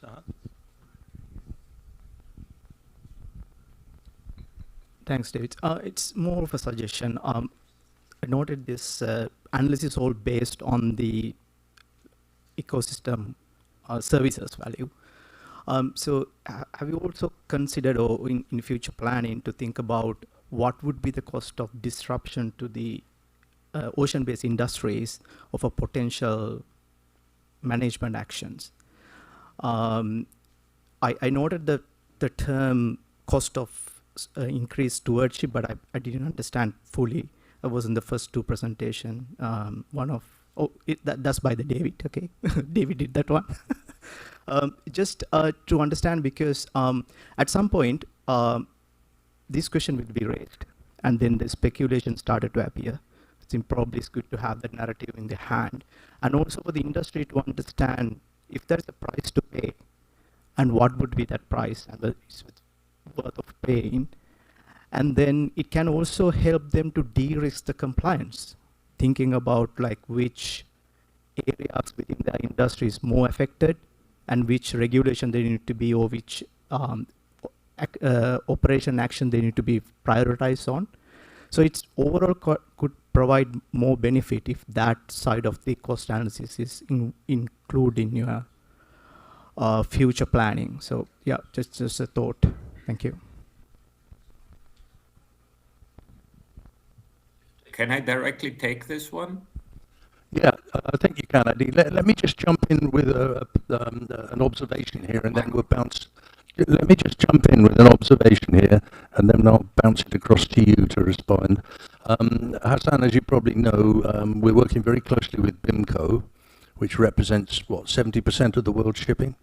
And they have done something similar, if I remember rightly, in the thermal dome, looking at the potential cost of actually reducing speed, ships reducing speed, or even actually reducing their routing, or changing their routing, should I say. And BIMCO has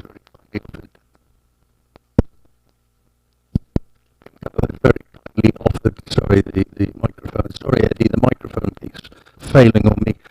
BIMCO has very kindly offered to do the same thing for us in the Sargasso Sea. So I just wanted you to be aware of that. If I get your point right, there would be a cost to some of these things. But Eddie, would you like to answer that as well? Yes, even if you're not a good rapper, I didn't really hear you that well. But let's say on the question, I fully agree with the issue. And I hope I made it clear that ecosystem services valuation is only one side of the picture. Of course, if we start looking at stewardship and measures, options to be taken, in a sense of a full cost-benefit analysis, however it's done, of course, the first order effects of the measures, the costs of implementing the measures, if it's technical measures, but also the costs in the affected sectors, of course, come into play and have to be analyzed. And even more, the second order effects, because you have employment effects and so on and so on. So I fully understand the question. Maybe I was not that clear by saying ecosystem valuations is one part, which feeds into a fuller cost-benefit analysis of management options. So I think that's very crucial and important. Okay, thank you very much, Eddie. So we really have to finish because we lose the use of the room. My apologies for overrunning. My barracking was not long enough on the guy who was recorded, but we did cover all the bases. We covered all the CEDA and the causal chain analysis, and we've looked at the economics of valuation. So the next step, which we start sort of when we get home, is the development of the strategic action program. So thank you very much for your attention, and enjoy the rest of your day and rest of the conference. Bye. Thank you. Thank you very much, Eddie.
Q&A. So everybody, welcome to the satellite event. It's been organized by, I know the sound is not that good. Okay. I'm going to try to work this mic, but I don't know. It doesn't work.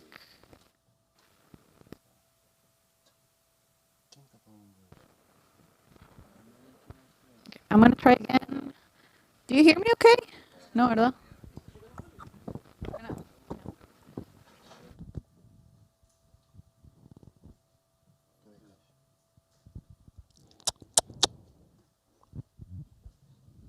Se perdió.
The presentation, and thank you all for joining us today.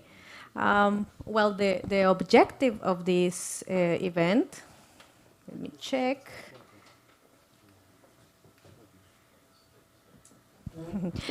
The objective of this event is to present the challenges, opportunities, and lessons learned in translating science knowledge into effective public policies and actions. We will also explore how regional cooperation can strengthen the interface between science and policy, and this can support the implementation of the BBNJ agreement in the region. As a concrete example, today's discussion will highlight the thermal dome as an evolving regional effort and a long-standing case study in high seas governance. Its experience offers Sorry about that. Its experience offers valuable insights that may also be useful for other regions and stakeholders working towards the conservation and sustainable use of marine biodiversity beyond national jurisdiction. So we hope we can have this conversation, and that this conversation also contribute to strengthening regional collaboration and advancing the effective implementation of the BBNJ agreement. So thank you very much. I will give the floor to Maggie.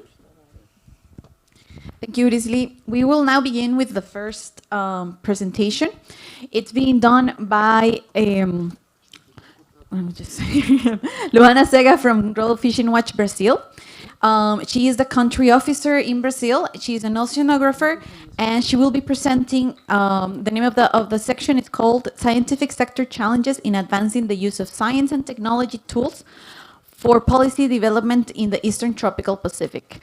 Global Fishing Watch is a very important ally in the implementation of the Sargadon work.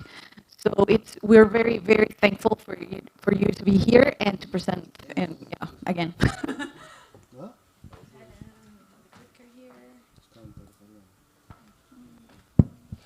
Hello, everyone. It's okay. Thank you. Well, I'm Luana, as she already presented me. I'm from Global Fishing Watch. I'm country officer here in Brazil, and I'm very pleasure to be here and to can share with you a little about our work. Can you hear me without the microphone? Okay. Okay. So my presentation will be the scientific sector challenges in advance the use of science and technology tools for policy development in the East Tropical Pacific. So briefly, just who we are. Global Fishing Watch is an international organization that uses satellite technologies, machine learning, and data visualization to map all the human activity in the sea. So one of our main objectives is specifically map the human activity in the sea. We also work closely with the governments to improve the transparency and the use of new technologies in fisheries management and ocean governance. And we believe that support the greater transparency will increase the sustainable use of the oceans. And we always start our presentations with this phrase that is really important to our work. That is, we cannot manage what we cannot see. So for that, the main objective of the organization is to map the activities in the ocean and also in the high seas. So here I have some challenges that we mapped related to the scientific advance in international waters specifically. So we have three main groups of these challenges. So we have data and transparency ones. That is the main ones. We believe that is the gaps of data, and also when the data is not available. So sometimes we have the data, but we don't have the complete data. And here I bring the example. We work with tracking of vessels, so sometimes the VMS or AS or other detection that we use not have the coverage of the whole fleet for a country or for a fleet in general. And also, sometimes we have the data, we have the complete data, but the data is not available, is not public, so we have lack in the transparency. We also have some challenges in capacity and resources. So we have the difficult to monitoring areas in international waters, in this case specifically within the agreement, and because of lack of resources or technology or other issues. We also have lacks in technological infrastructure in the government. So some governments has more technological infrastructure than others. And we also have lacks in training and capacity building across the countries. And the list is the governance and policy. So specifically for the science, one of the main challenges is the translation of scientific data into policy. And at the same time, we have differences between the priorities of the science and of the governments. So between the governments, sometimes the ocean conservation is not a priority, and this is a big challenge for scientific and society in general. And for this specific area that we are discussing today, it's a region with multinational governance. So we need coordination between several countries and organizations, and this is also a challenge to have the agreement between all these actors and stakeholders. So in my presentation, I will focus on the challenge of data and transparency, sharing with you some data and information we have available and tools we have available in our map.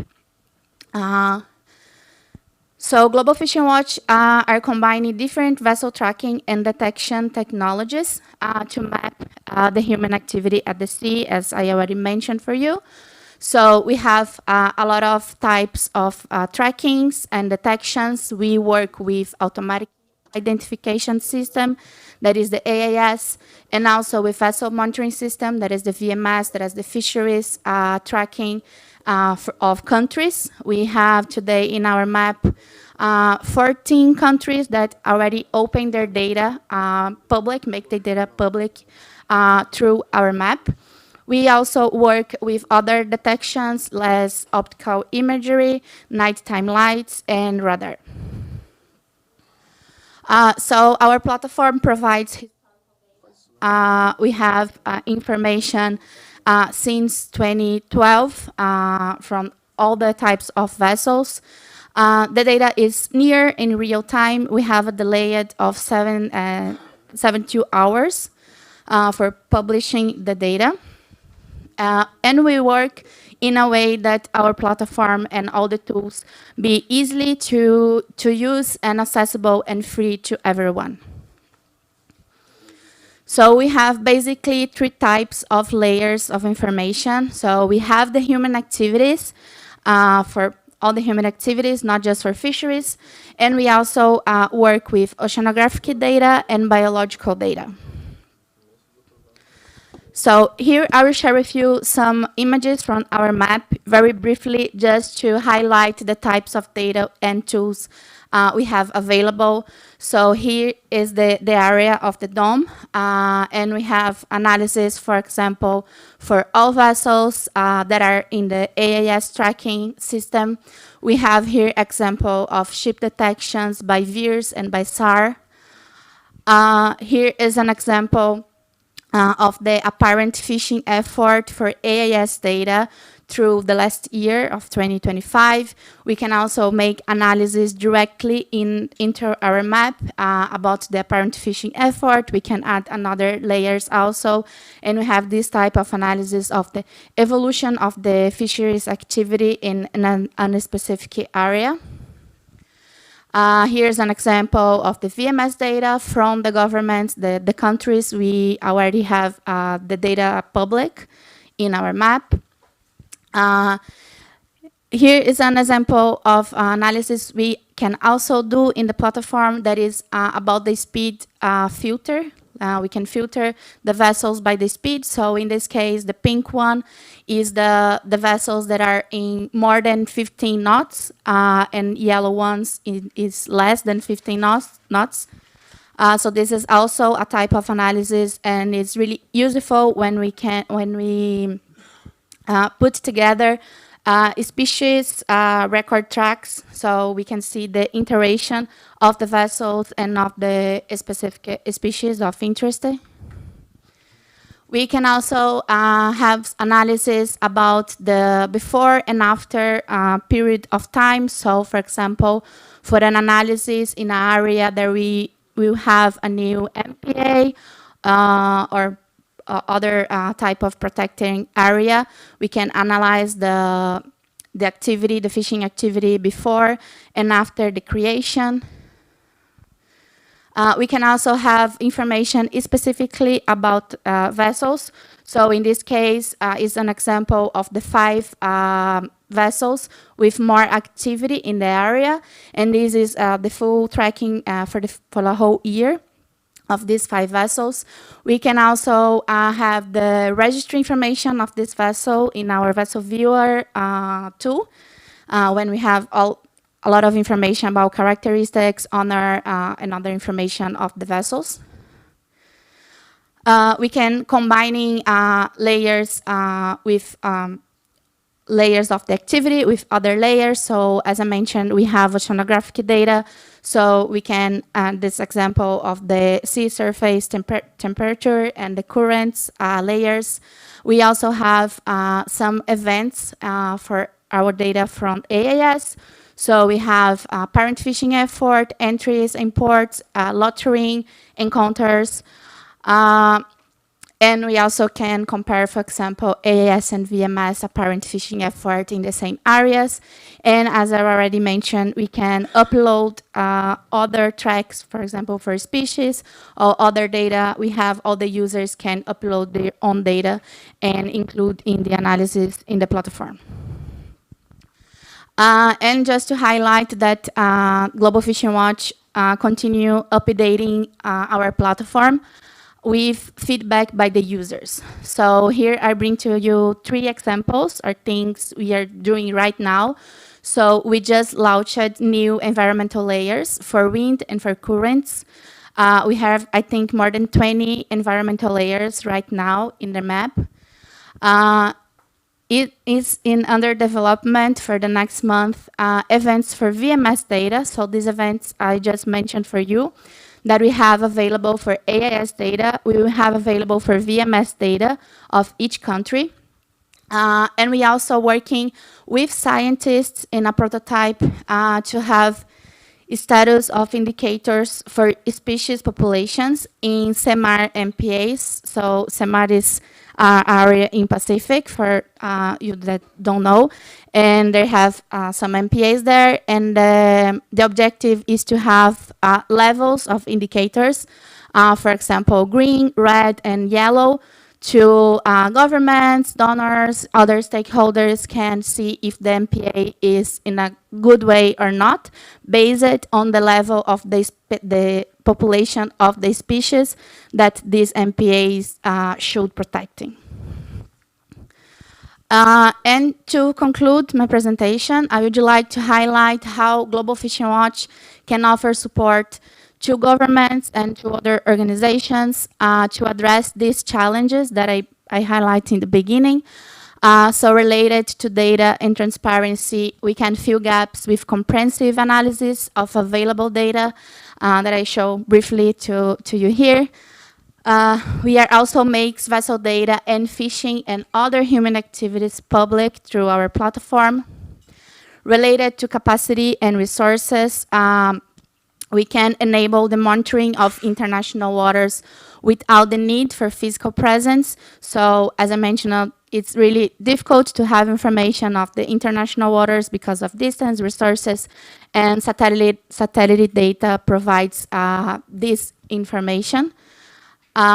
We also provide information in an accessible way in platform and tools, so are all easy to use and open, public to all. And we are working also in capacity building with the countries. So we provide trainings and courses, not just in how to use our tools, but also in monitoring, control, and surveillance, and also in biodiversity. We focus on design and monitoring of MPAs. And the last one, related to governance and policy, Global Fishing Watch works with the countries in translation of complex data into useful information for policy implementation, also in the implementation of SOPs in process and analysis, internal for governments, and also in the regulations, update or create regulations related to vessel tracking and transparency. And we also support the facilitation of opportunities for collaboration and data sharing between different countries or between different organizations. So in conclusion, I'd like to say that we believe that promoting this transparency, that's the public data, it's fundamental to the science to advance, also the capacity building and the training in the use of these new technologies. And this is this means make this fundamental, crucial information available for ocean governance and for biodiversity conservation. And we believe this is a crucial principle for the effective implementation of the BBNJ agreement. And I'm happy to answer any questions here if you have time or in other moment during the event. And thank you.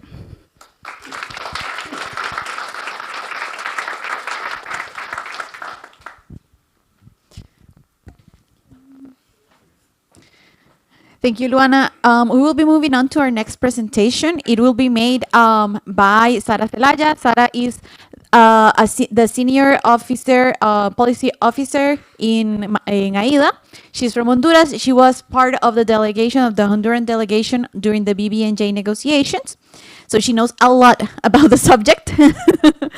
And her presentation will be closing in very much of a lot of what Luana said. It's about knowledge gaps and the importance of constructing protection proposals based on inclusive consultations. So the floor is yours, Sara. Thank you, Maggie, and thank you all for joining us today in this event. Thank you. And it is always a joy and an honor to talk about BBNJ issues and to comment about inclusivity and equity and how this is not just a cross-cutting element of the BBNJ agreement, but also an enabler to reach the objectives of the agreement. So that is the main focus of the presentation, and particularly taking some references to how to assure the participation of indigenous peoples and local communities in these consultations under BBNJ. So the first thing I wanted to say that it's not an easy task for countries, for example, to identify and to address these knowledge gaps. And first we need to understand what it means and how it affects, you know, especially developing countries that faces very special social, economical, and even political scenarios that makes it very hard for them to actually progress when it comes to capacity and knowledge gaps, dissemination of information, and also there's an unequal access to this information. And also this happens at the public governmental level, but also reflects in the civil society and other stakeholders and in the coordination to take decisions. And of course, we have also a very highly technical treaty that requires deep understanding of 4 different pillars that easily could be 4 different treaties in itself. So this, of course, can hinder the performance and the functionality of the governments, the institutions in charge of implementing the treaty, but also it can impact the capacity of stakeholders to participate in an effectively manner. And this also, and this is very important, contravenes some provisions, a lot of provisions in the BBNJ agreement that makes clear the obligations to state parties to make consultations. And of course, since we are talking about a particular case in the Eastern Tropical Pacific region, it's important to talk about what the consultation process under BBNJ agreement says when it comes to part 3, related to the designation of ABMTs and marine protected areas. So this part 3 already states or defines what a relevant stakeholder is. So we need to include, of course, state bodies, global, regional, sub-regional, and sectoral bodies, civil society, scientists, private sector, and indigenous peoples and local communities. So we make sure that their knowledge is also included in this decision making. And the contributions that we expect from these stakeholders is, for example, the geographical scope of the proposal, additional scientific input, if we have already measures or activities being developed in adjacent coastal states or related areas within and beyond national jurisdiction, implications of the proposal for areas within national jurisdiction, elements of the draft management plan, and relevant traditional knowledge. And also this part determines that these contributions shall be considered. So the proposal state party needs to have this into account in a time-bound process, which is also something that is important to say that is being determined right now in the preparatory process that we all know is ongoing in New York through the PrepCom. And also, there's an important role for the Secretariat, for example, that needs to facilitate all of this consultation and make it publicly available. And also the role of the STB, the Scientific and Technical body of the agreement, that that needs to review, do a preliminary review of all the proposals.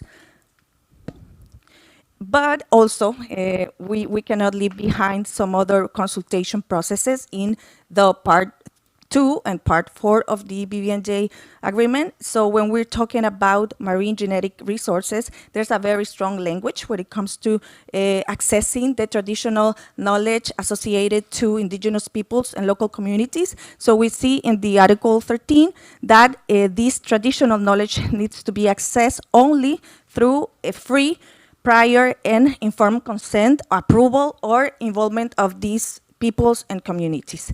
And also in the Part 4 related to environmental impact assessment, we have references all over the articles that we need to have traditional knowledge of these indigenous peoples, local communities, considered throughout the whole processes, from the screening through the elaboration of the environmental management plan. And also, there's an Article 32 that actually it states what public notification and consultation means, and this is very important, particularly for adjacent and coastal states when it comes to determining if a planned activity must be carried out through the BBNJ agreement framework. And for both cases, we've been hearing a lot about the clearinghouse mechanism in previous panels and events, so it's crucial the role that the clearinghouse mechanism has, and this is also another step that is being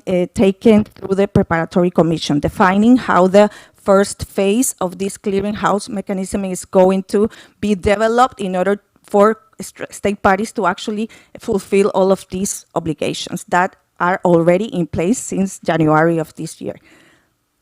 And also it's important to mention, and after the panel on traditional knowledge, I'm guessing that everybody is more aware of this, that we need to take into consideration that when it comes to indigenous peoples and local communities, we need to apply a human rights approach, which means that IP needs to be recognized not only as stakeholders, but as right holders. And also the state parties of the BBNJ agreement need to have into consideration some other commitments under other relevant bodies related to human rights, for example, such as Escazú Agreement, which is very much applied to this Eastern Tropical Pacific region, and the ILO Convention 179. And also, this is very important to mention that when we talk about what is relevant traditional knowledge, we need to understand that and recognize, acknowledge that we're talking about biodiversity beyond national jurisdiction that is highly migratory. And of course, because of that, we need to acknowledge the close connection to the livelihoods, the food security of the coastal communities. Some final thoughts to share with you. We need to stop seeing consultations, just a checklist that we need to go through in order to comply with all of the requirements that we see in the annex related to criteria for designating ABMTs and MPAs. And why? Because resistance comes from lack of information and lack of knowledge on a subject, no? In this case, the High Seas Treaty, which can be easily used from an interested part to advocate for an opposition. So if we do not integrate all stakeholders from the very beginning, it's very likely that we're going to have some opposition for these kind of measures. So this takes us also to the need for ask for accountability and transparency from the state parties, the governments, and also the private sector.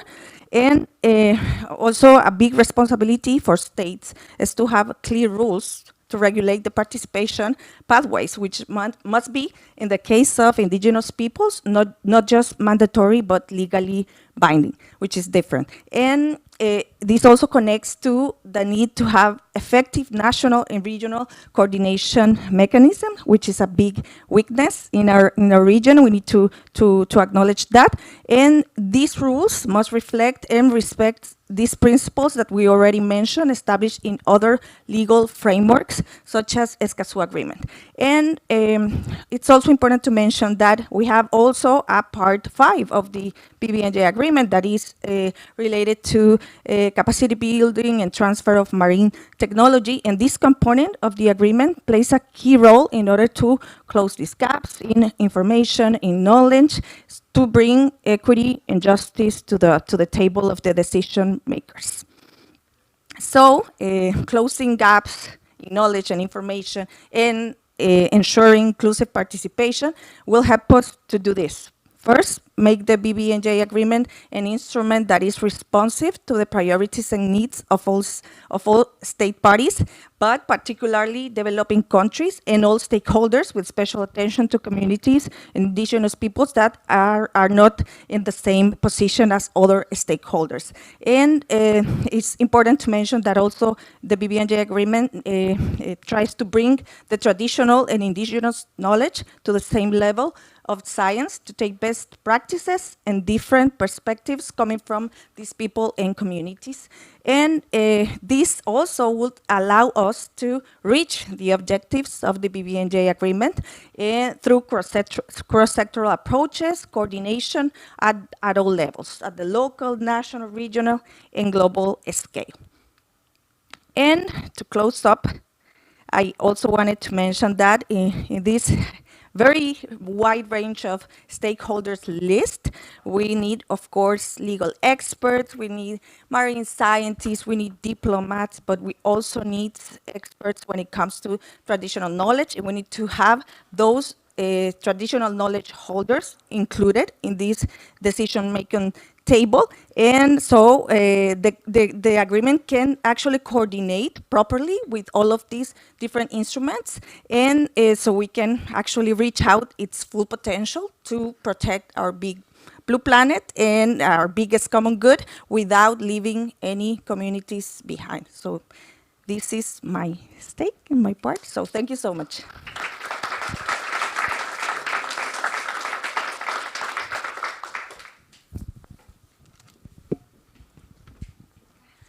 Gracias, Sara. That was incredibly on time.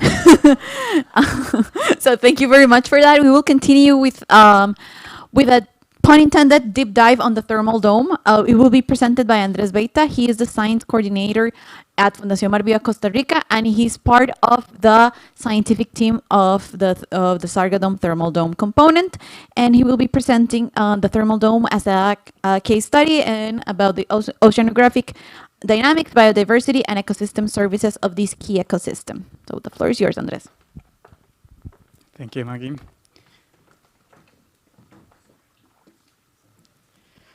Well, as Maggie mentioned, I'm going to talk a little bit about the science behind the thermal dome. Just to give you a little bit of context, during the last few years, a scientist I used to work in Costa Rica, in Mar Viva, Costa Rica, Don Jorge Jimenez, did an amazing job gathering all the information, or most of the information that we have in the thermal dome, all publications and new information, and did this socio-ecological analysis that we have the document almost ready for publication. So this document is like 200 pages, a lot of detailed information. So I'm just going to give you a quick presentation on what is the dome, why it's important, in case that you are not familiar with it. So just to start the dome, there is a very important thing in the creation of the dome, and it's the winds that come from the Caribbean. You see here in the slide in these arrows are the areas in Central America and Mexico that are either narrow or we don't have a lot of mountains like here. A lot of mountains like here. So the wind can go through the continent, and that removes the superior layers of the ocean in the area, and that produces an upwelling of water and, of course, nutrients in this region. So these are very productive areas, and the thermal dome is the biggest one, is the ones that is more permanent and has the lower temperature and the maximum chlorophyll concentration. So besides the winds, once you have all that productivity in the surface, you have also the interaction with the currents that we have in the region that basically surround that productivity and keep it there permanently. So we have a productivity system that is sometimes in the coastal areas and sometimes goes outside of national jurisdictions. This is a representation of the dome. In purple or green, you can see more or less, in this case, the thermocline. So you can see more or less the dome.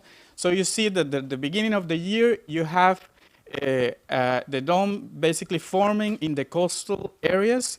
And then as the year starts to go, you see the zone of productivity going in open waters.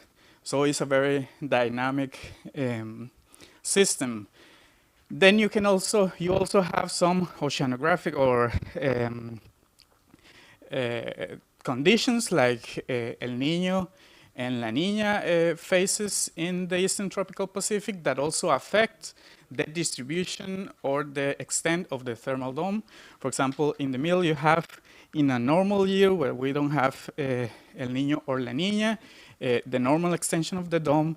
If you have El Niño, you have basically the dome almost disappearing because there are less wind. And if you have La Niña, you have the dome expanding. So we have a very dynamic system that every year changes.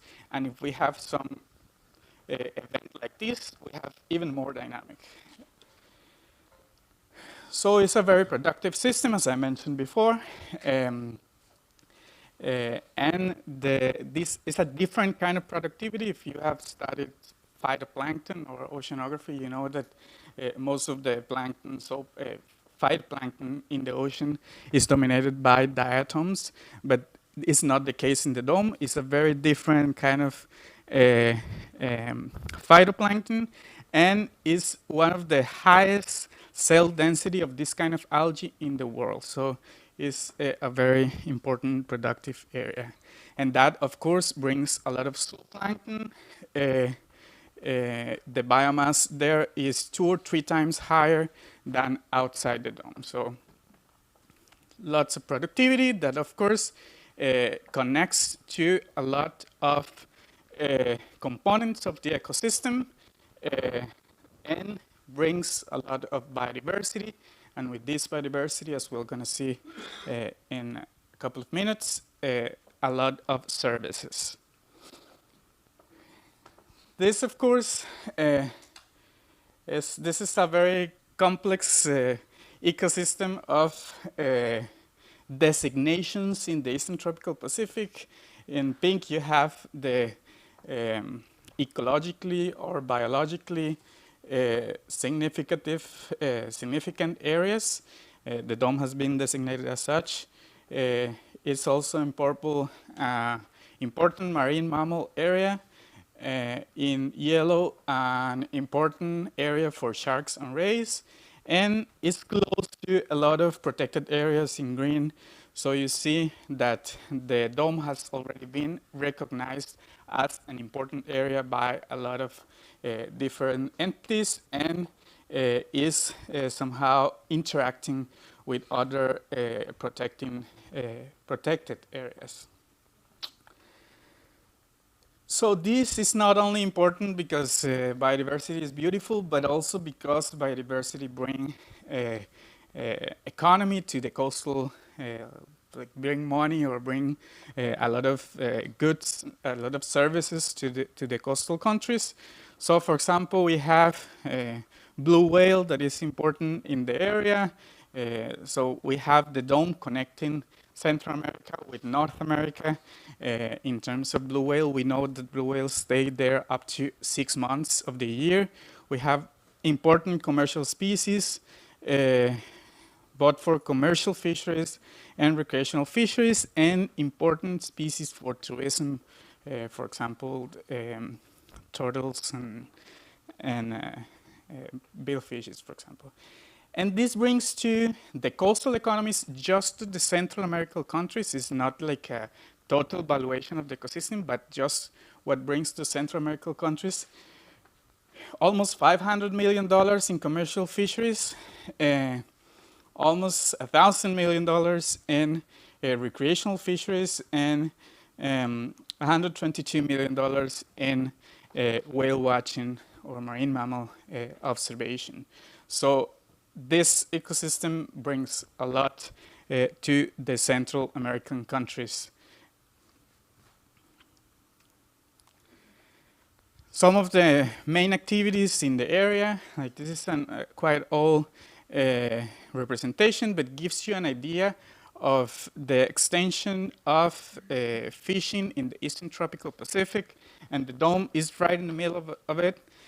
So in this region, the fisheries are managed by the Inter-American Tropical Tuna Commission. They do a great work assessing and managing these fisheries, but there's still some issues to resolve there, some unreported fisheries, some emerging fisheries like squid that we have heard that is starting in the area that we probably need to address deeper.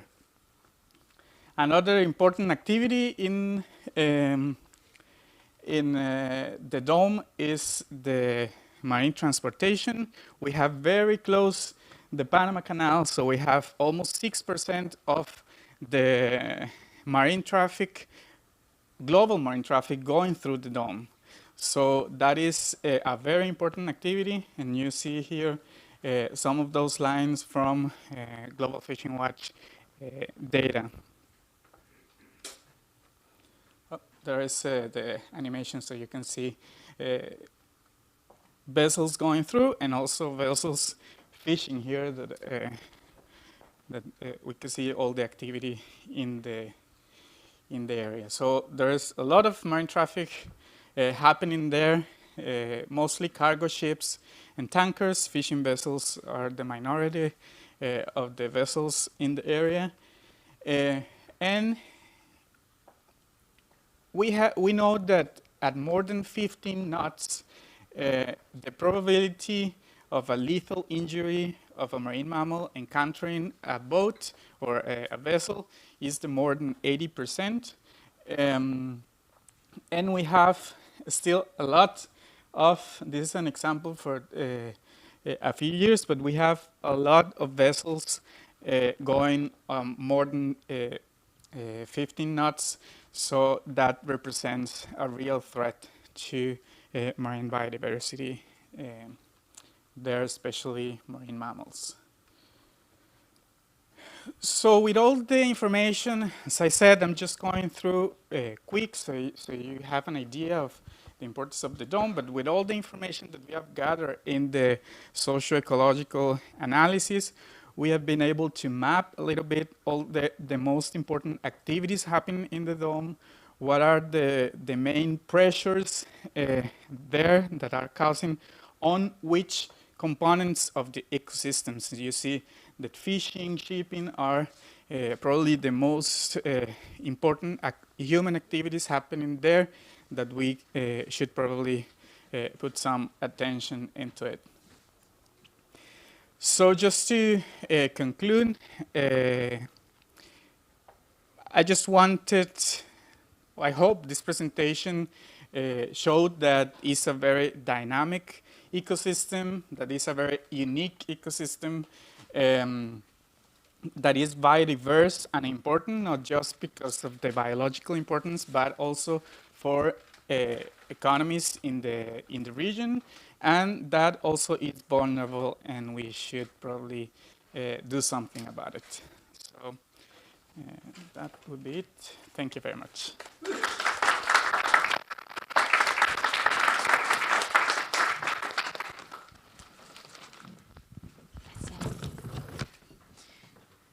We will now continue with a small, really short video about the thermal dome.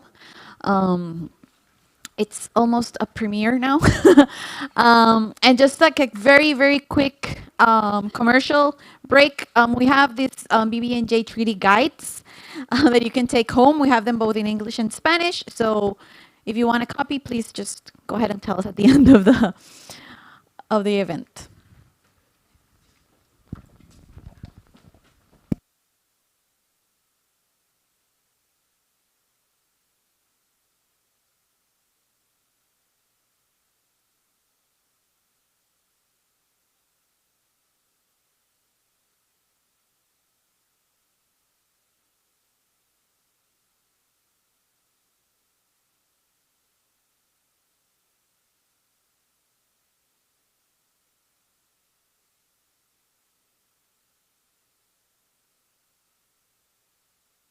The issue with the sound.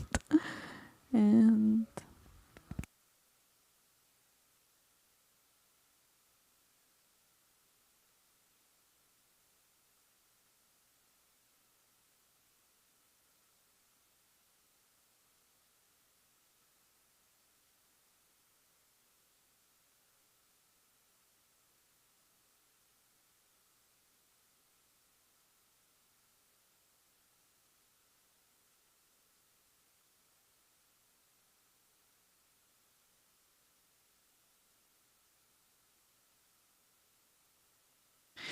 a false alarm. We will be showing the video at the end while we solve the issues with the audio. We will be moving on with the presentation. Sonia will be next. Sonia is the project coordinator at the Sargadon project at Marviva. She is an expert in international ocean governance, and she will be presenting the about the thermal dome as an opportunity for cross-sectorial cooperation. So just, yeah, we're gonna move here the presentation and yeah. Yeah.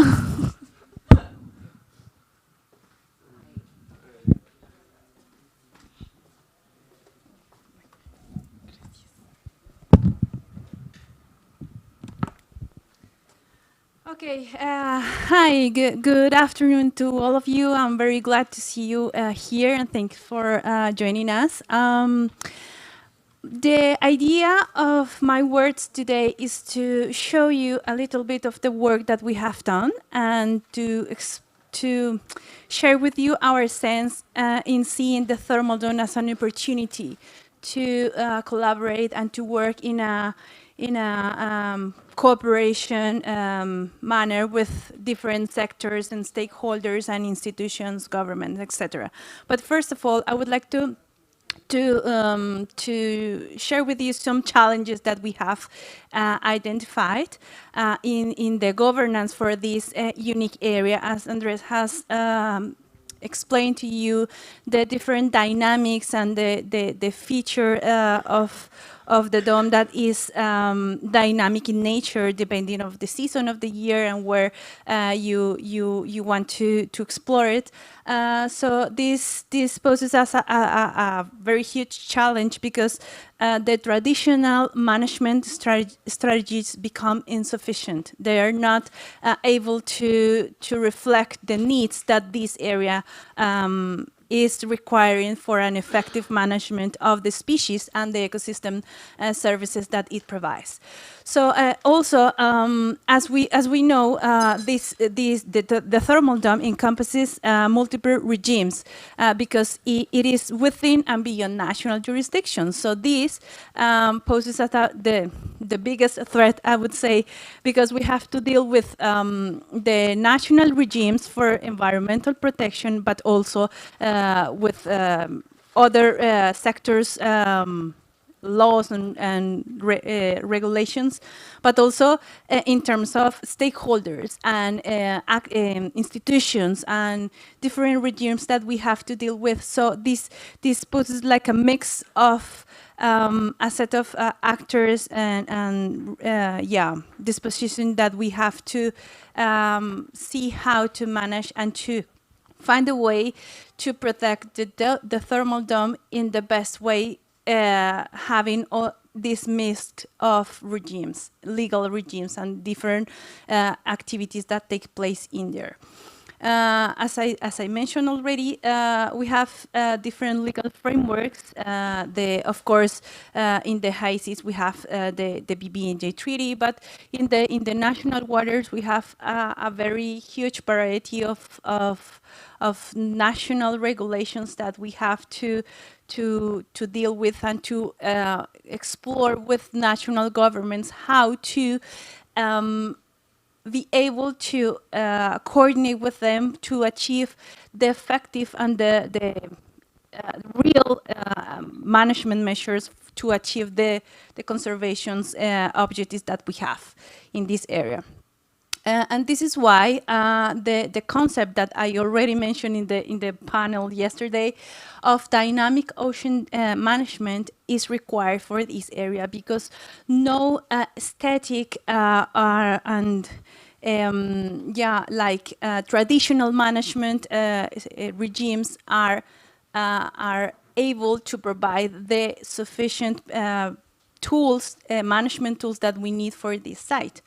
So we have seen this area and this project as a very huge opportunity to set up a new model of hybrid governance of combined with different sectors, different institutions, and different levels of coordination, because we have in the thermal dome clear seasonal patterns in human activities, for example, fishing, maritime navigation, species cycling, but also clear seasonal patterns in the distribution of the species, because we have that science already in the table. So these allow us to propose a dynamic management across the different sectors in different times of the year, to be able to respond in a better way to this dynamic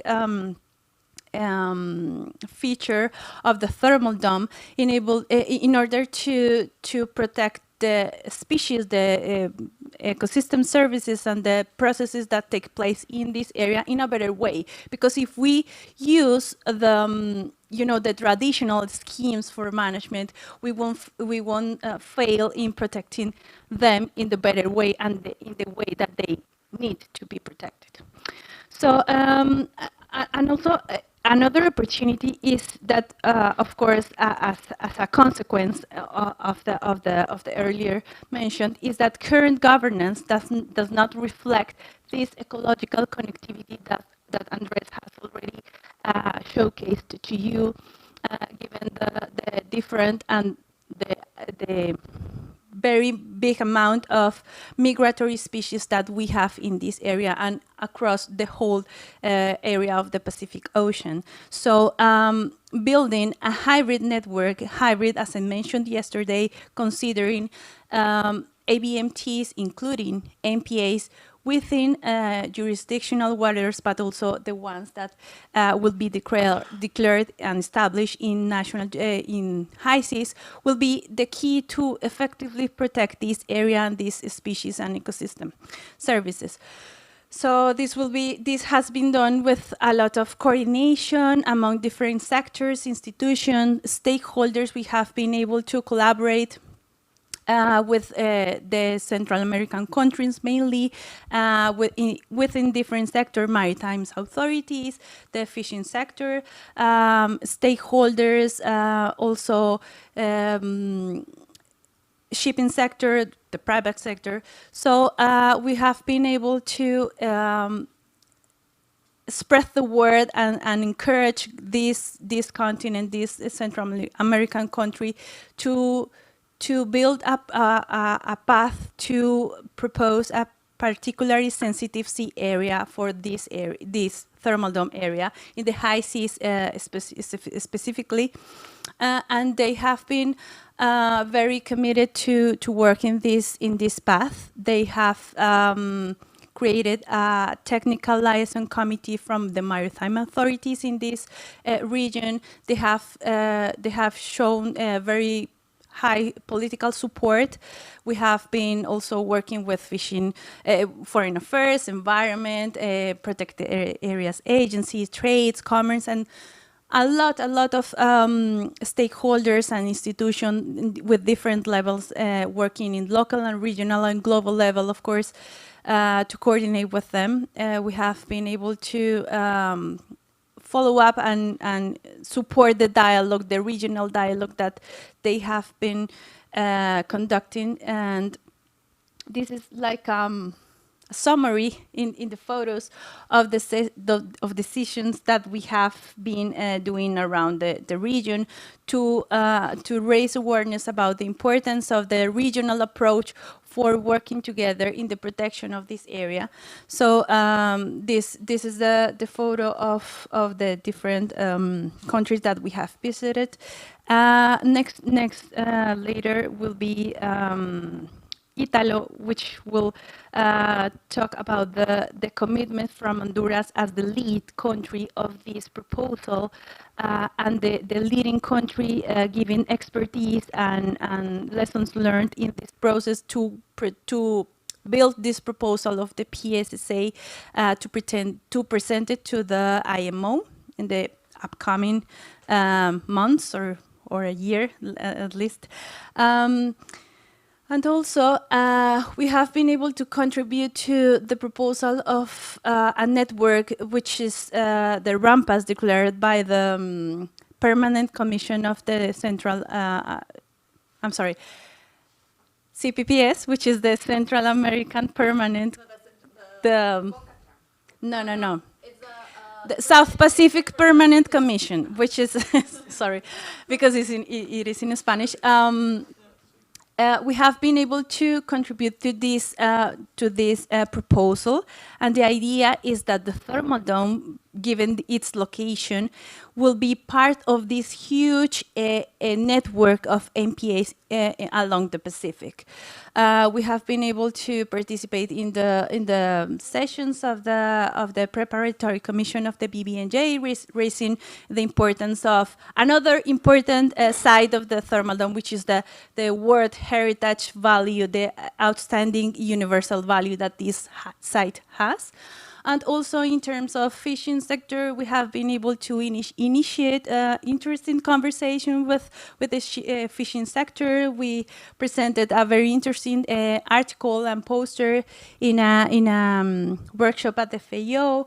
So the idea is to show you how this project has been able to gather a lot of stakeholders, institutions, governments, and we have been working with all of them to progress and to implement this hybrid management scheme that we are promoting for this area, and the thermal dome as a key site for implement this. So this is the message that I wanted to share with you, and I'm happy to answer questions at the end. Thank you.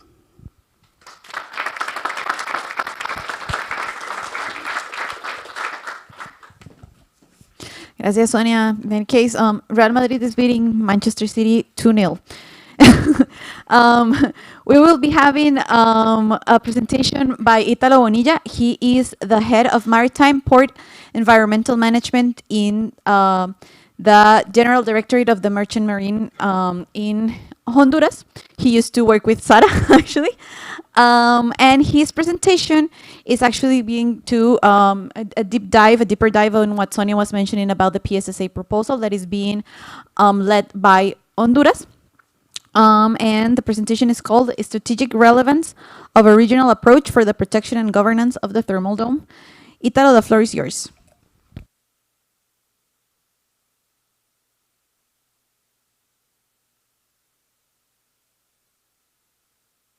Estamos escuchando por aquello.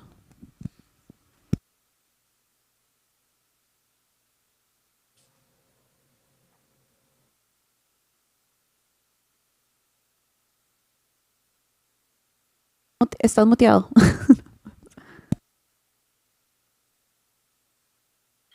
Hello, can everyone hear me well? Thank you. Let me see if I can present here.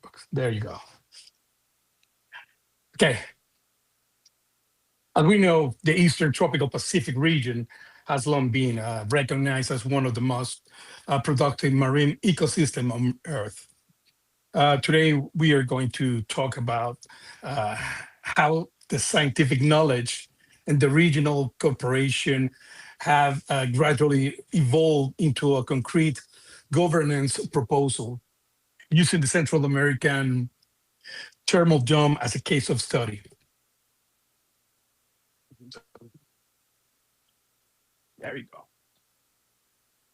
As previous presenters mentioned, the Eastern Tropical Pacific region is a dynamic oceanographic process, very important because of the migratory corridors, and is characterized by complex support of high levels of biodiversity and productivity.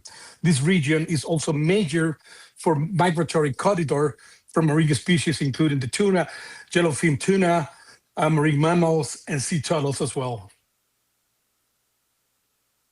The thermal dome is not a fixed geographic feature, but a dynamic oceanographic phenomenon, as we already learned from previous presentations.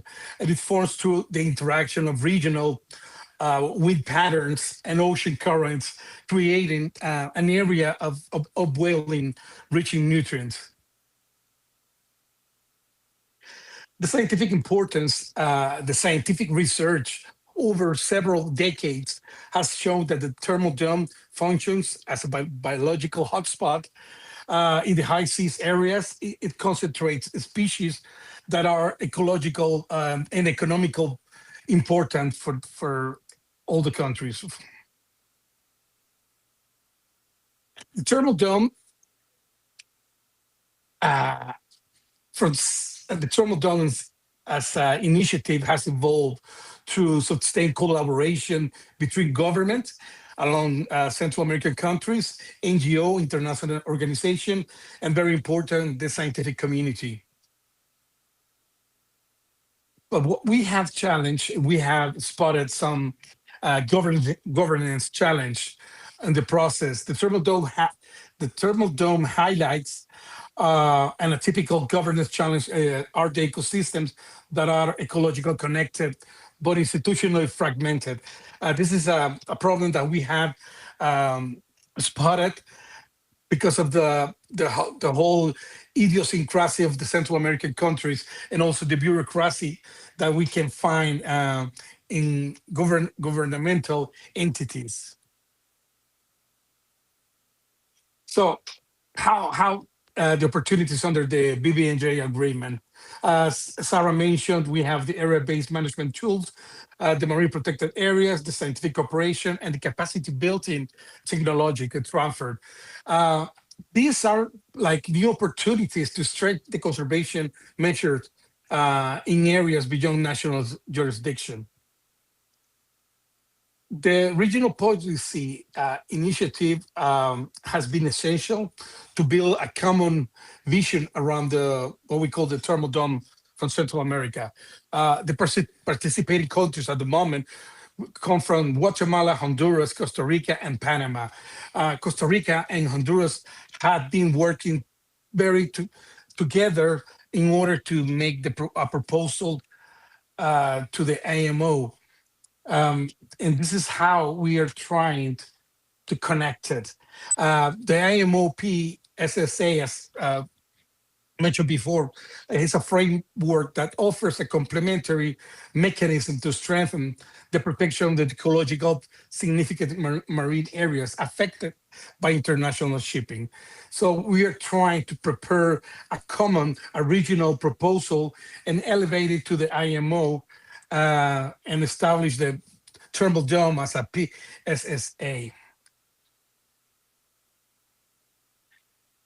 What we have learned, one of the most important lessons for the Thermal Dome Initiative is that scientific knowledge alone is not enough. We need to design must guide the policy. That's very important. The regional cooperation is essential, but also the multi-institutional coordination is very required. And then we have the international legal frameworks that can complement each other.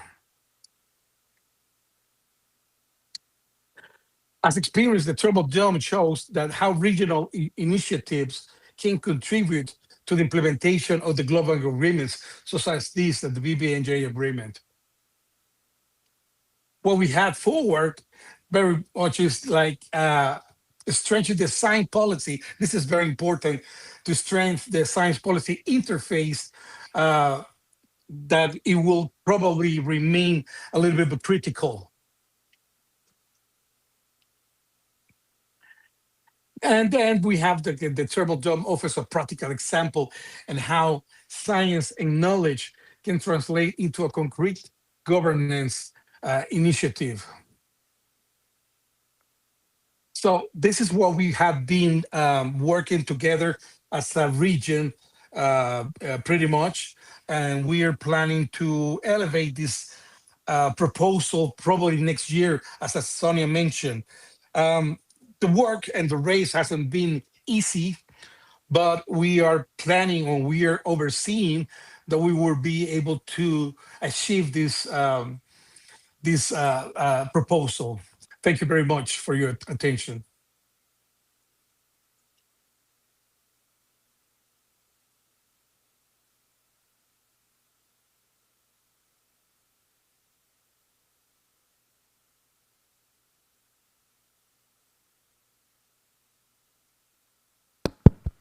Do you hear me? Okay. It works, and sometimes when it wants to. Our last presentation will be by Professor Ronald Long. He is the director of the World Maritime University. And he will be presenting about the ICG advisory opinion on climate change and the BBNJ agreement.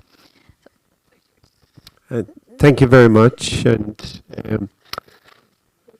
congratulations. We've 10 minutes left, and congratulations to Murray. It's been really wonderful to be here with the BBNJ community. Am I up?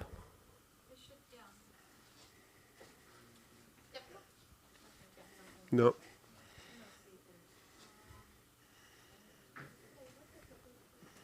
No.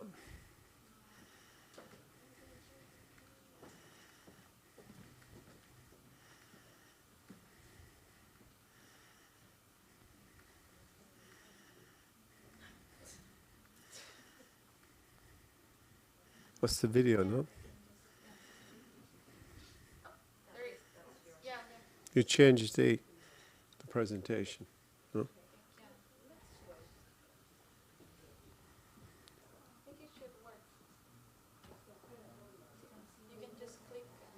Yeah.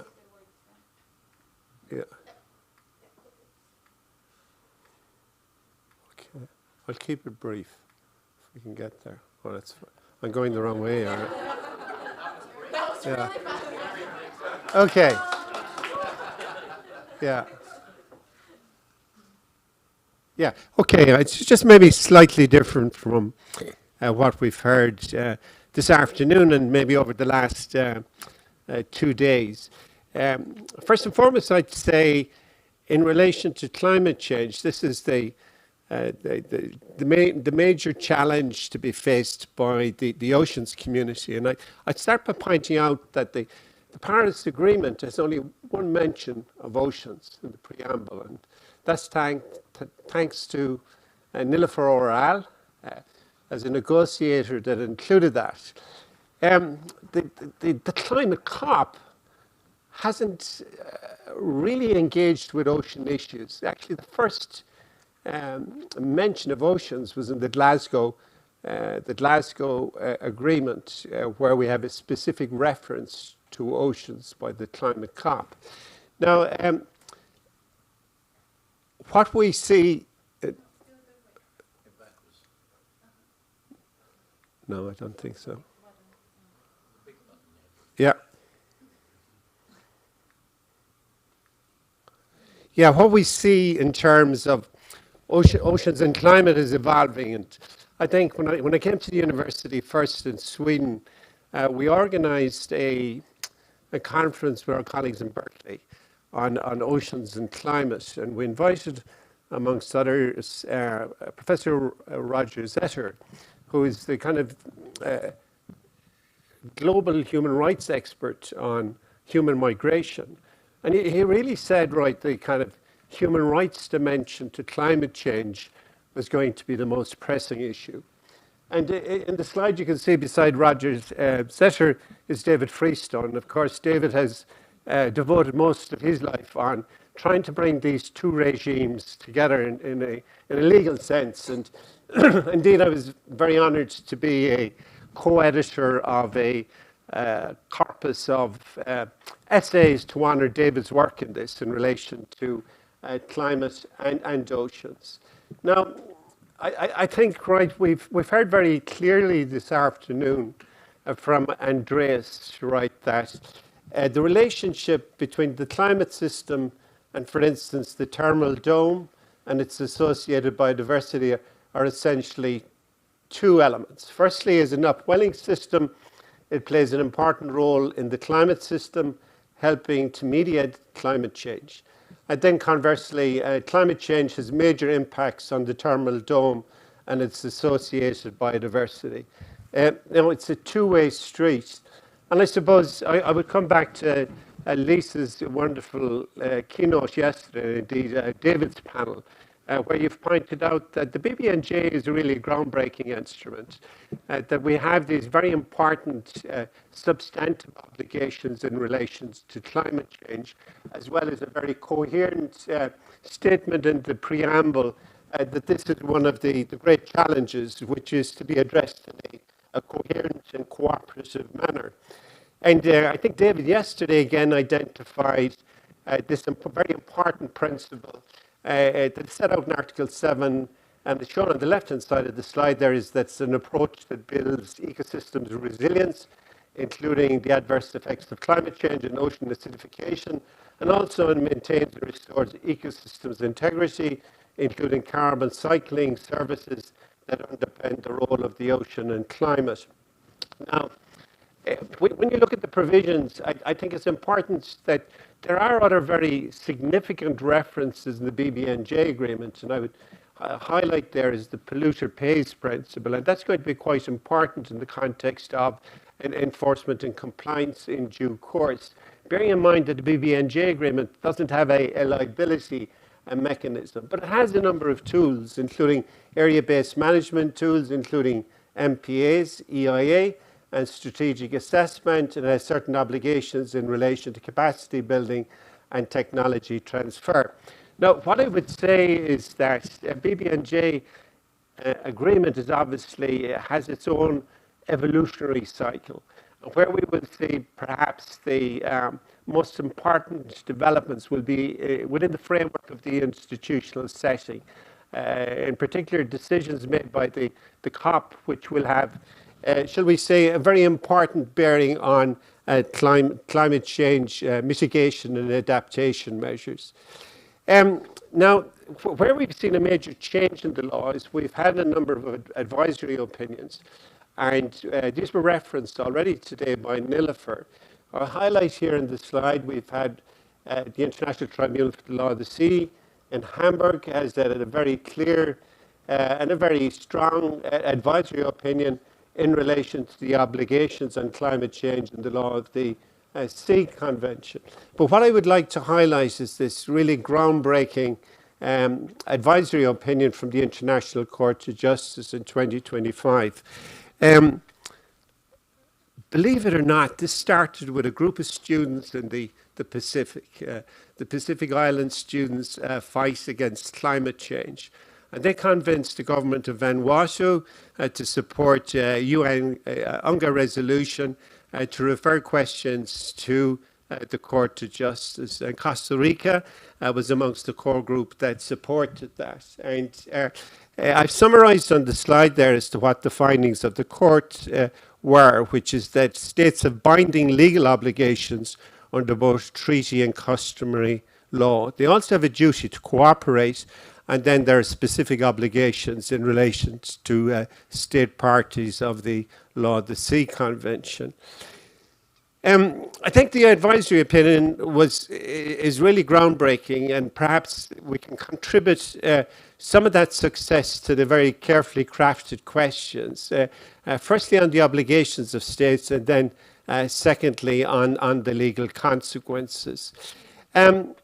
Extraordinarily, the United States, the United Kingdom, and the Russian Federation argued in their written pleadings and their oral pleadings a very narrow interpretation of international law, that the obligation should only be read in light of the climate change treaties, and we have 3 treaties on climate change. Now, the court took a far more expansive approach, and they looked not only at the climate change treaties, but they also looked at the Charter itself, at the Convention, the ozone layer treaties, Biodiversity Convention, and of course, very importantly, customary rules, customary duty to prevent significant harm to the environment, and indeed the duty to cooperate. Now, I'd emphasize this because we will have very powerful members of the maritime world who will not become party to the BBNJ agreement, but they will still be bound by the customary duty not to prevent significant harm to the environment, and indeed the duty to cooperate. Crucially, the court found that there is the international human rights law to protect the environment and the entitlement to a clean and healthy environment and a sustainable environment. And then the court identified a number of principles, including sustainable development, common but differentiated responsibilities and respective capabilities, equity, intergenerational equity, precautionary approach, and indeed principle. It also set out a number of legal consequences which are quite technical. It didn't have to make a decision as to, shall we say, the large emitters, but shall we say the legal consequences, and these findings are very important because I think they will have a strong bearing as to what comes next in terms of litigation. Final thoughts on this is climate change and biodiversity loss are part of a highly complex and interrelated phenomena. They both concern existentialist challenges of planetary proportions. Now, in the context of the thermal dome, I'd reference Andrea's wonderful presentation. Thermal dome and indeed those other upwelling systems in the Eastern Caribbean are a natural ally in the fight against climate change. Likewise, the 2 presentations that we had from both Davids in relation to the Sargasso Sea. And now from that we can say that there is a duty to protect and build the crucial functions of the dome as a carbon sink and reservoir in climate mitigation. And I can think that this is central to states' obligations in combating climate change under the climate change treaties, other environmental treaties, the Law of the Sea Convention and the BBNJ agreement, as well as states' customary international law obligations to prevent significant harm to the environment. And crucially, when interpreting the BBNJ agreement, what do we learn? I think we can learn right from the approach of the court and the climate change, both opinions, both the ETLAS and the international courts, is that you can draw upon the entire legal system prevailing at the time of interpretation including climate change treaties and other biodiversity instruments, goes back to a point that Sonia made yesterday. It's really, irrespective of what movement we have on ABMTs and so forth under a BBNJ agreement, what we really have to start working on is those other obligations, the obligations such as CMS, CITES, and so forth. And it's this systemic approach to international environmental law, which is very much to the fore now in the context of the climate change advisory opinion. And I suppose which is very significant, because we heard it today on a number of panels about the human rights dimension. And, you know, one of these most significant findings that we've had in international environmental law, which is codified in the Costa Rica Constitution, is that the right to a clean, healthy and sustainable environment results from the interdependence between human rights and the protection of the environment. And I think this notion of interdependence is crucially important. And maybe lastly, we get very clear guidance from the advisory opinion on what constitutes best available science, and that's a key concept under the BBNJ agreement, and of course the issue of cumulative impacts. And amongst those cumulative impacts are climate change impacts. Lastly, I don't think over the last 2 days there hasn't been enough attention about really kind of building the numbers for BBNJ accession and bringing up the state parties numbers. Like by way of example, I mean, the convention itself is 172 parties. That's 171 states in the European Union. Part 11, the mining regime is 155 states parties. Fish stocks agreement has 95 states parties. BBNJ, I think as of yesterday, 86 parties. And indeed, maybe 36 SIDS and LDCs, 51 yet to go. Quite a lot of work yet left in relation. You know, if it's going to be universal, you really need everybody on board. First and foremost, maybe just pay those for developed states to pay to support the treaty, but developing states, I suppose, in this kind of formative period for the institutions. Lastly, we have a number of events coming up, including a BBNJ clinic workshop in the Seychelles in April, and I will be looking forward to seeing some of you there. And we're delighted to be working on BBNJ issues, and great to support the Sargasso Sea and the Costa Rica Thermal Dome. Thank you very much.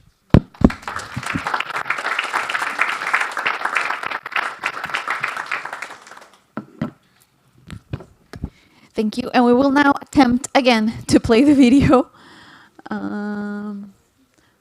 Let's see.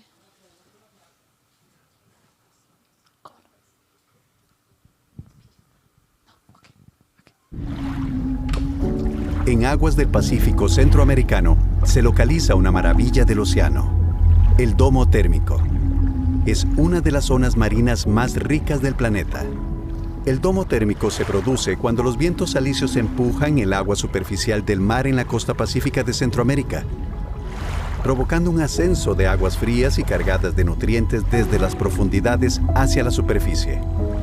Ese ascenso, mantenido mar adentro por la acción de los vientos, se refleja en líneas de temperatura del agua que adoptan una forma de campana o domo que le da nombre a este extraordinario fenómeno. El domo no es un sistema estático. Al contrario, está en constante movimiento. Al inicio del año se encuentra más cerca de la costa de Centroamérica, mientras que a mediados de año se encuentra en aguas internacionales y llega a cubrir parte de las aguas territoriales desde el sur de México hasta el norte de Costa Rica. Su tamaño también es variable y aumenta o disminuye dependiendo de la época del año. En su nivel máximo de extensión puede alcanzar hasta 1 millón de kilómetros cuadrados. Esa alta concentración de nutrientes presente en el domo hace que sea un espacio vital para la alimentación, reproducción y migración de diversas especies marinas, incluyendo delfines, ballenas, tiburones, tortugas, mantarrayas y peces. El domo tiene grandes beneficios para los seres humanos. Las microalgas presentes en el sitio ayudan en la fijación de carbono, lo que lo convierte en aliado ante los efectos del cambio climático. También tiene un impacto económico importante. Las especies asociadas al domo hacen que actividades económicas como pesca comercial, pesca deportiva y avistamiento de especies generen millones de dólares al año para las economías de la región. Sí, el domo térmico tiene mucha relevancia biológica y socioeconómica, pero es poco conocido y altamente explotado. Amenazas como la sobrepesca, pesca ilegal, tráfico marítimo poco regulado, cambio climático y contaminación ponen en riesgo al domo y sus recursos. La vulnerabilidad del domo hace urgente que la gobernanza de este sitio tenga un enfoque ecosistémico, con una visión regional y global. El domo ya ha sido reconocido como una área de significado ecológico y biológico. Un sitio de esperanza por Mission Blue, área de importancia para mamíferos marinos, área de importancia para tiburones y rayas por parte de la Unión Internacional para la Conservación de la Naturaleza. Por eso, las autoridades regionales y organizaciones intergubernamentales están realizando esfuerzos para protegerlo, pero aún queda camino por recorrer. Definitivamente, el domo térmico tiene un papel importante en el océano y en la vida del planeta. Merece más protección y atención. ¿Quieres conocer sobre el domo térmico? Visita www.marviva.net y www.sargadon.com.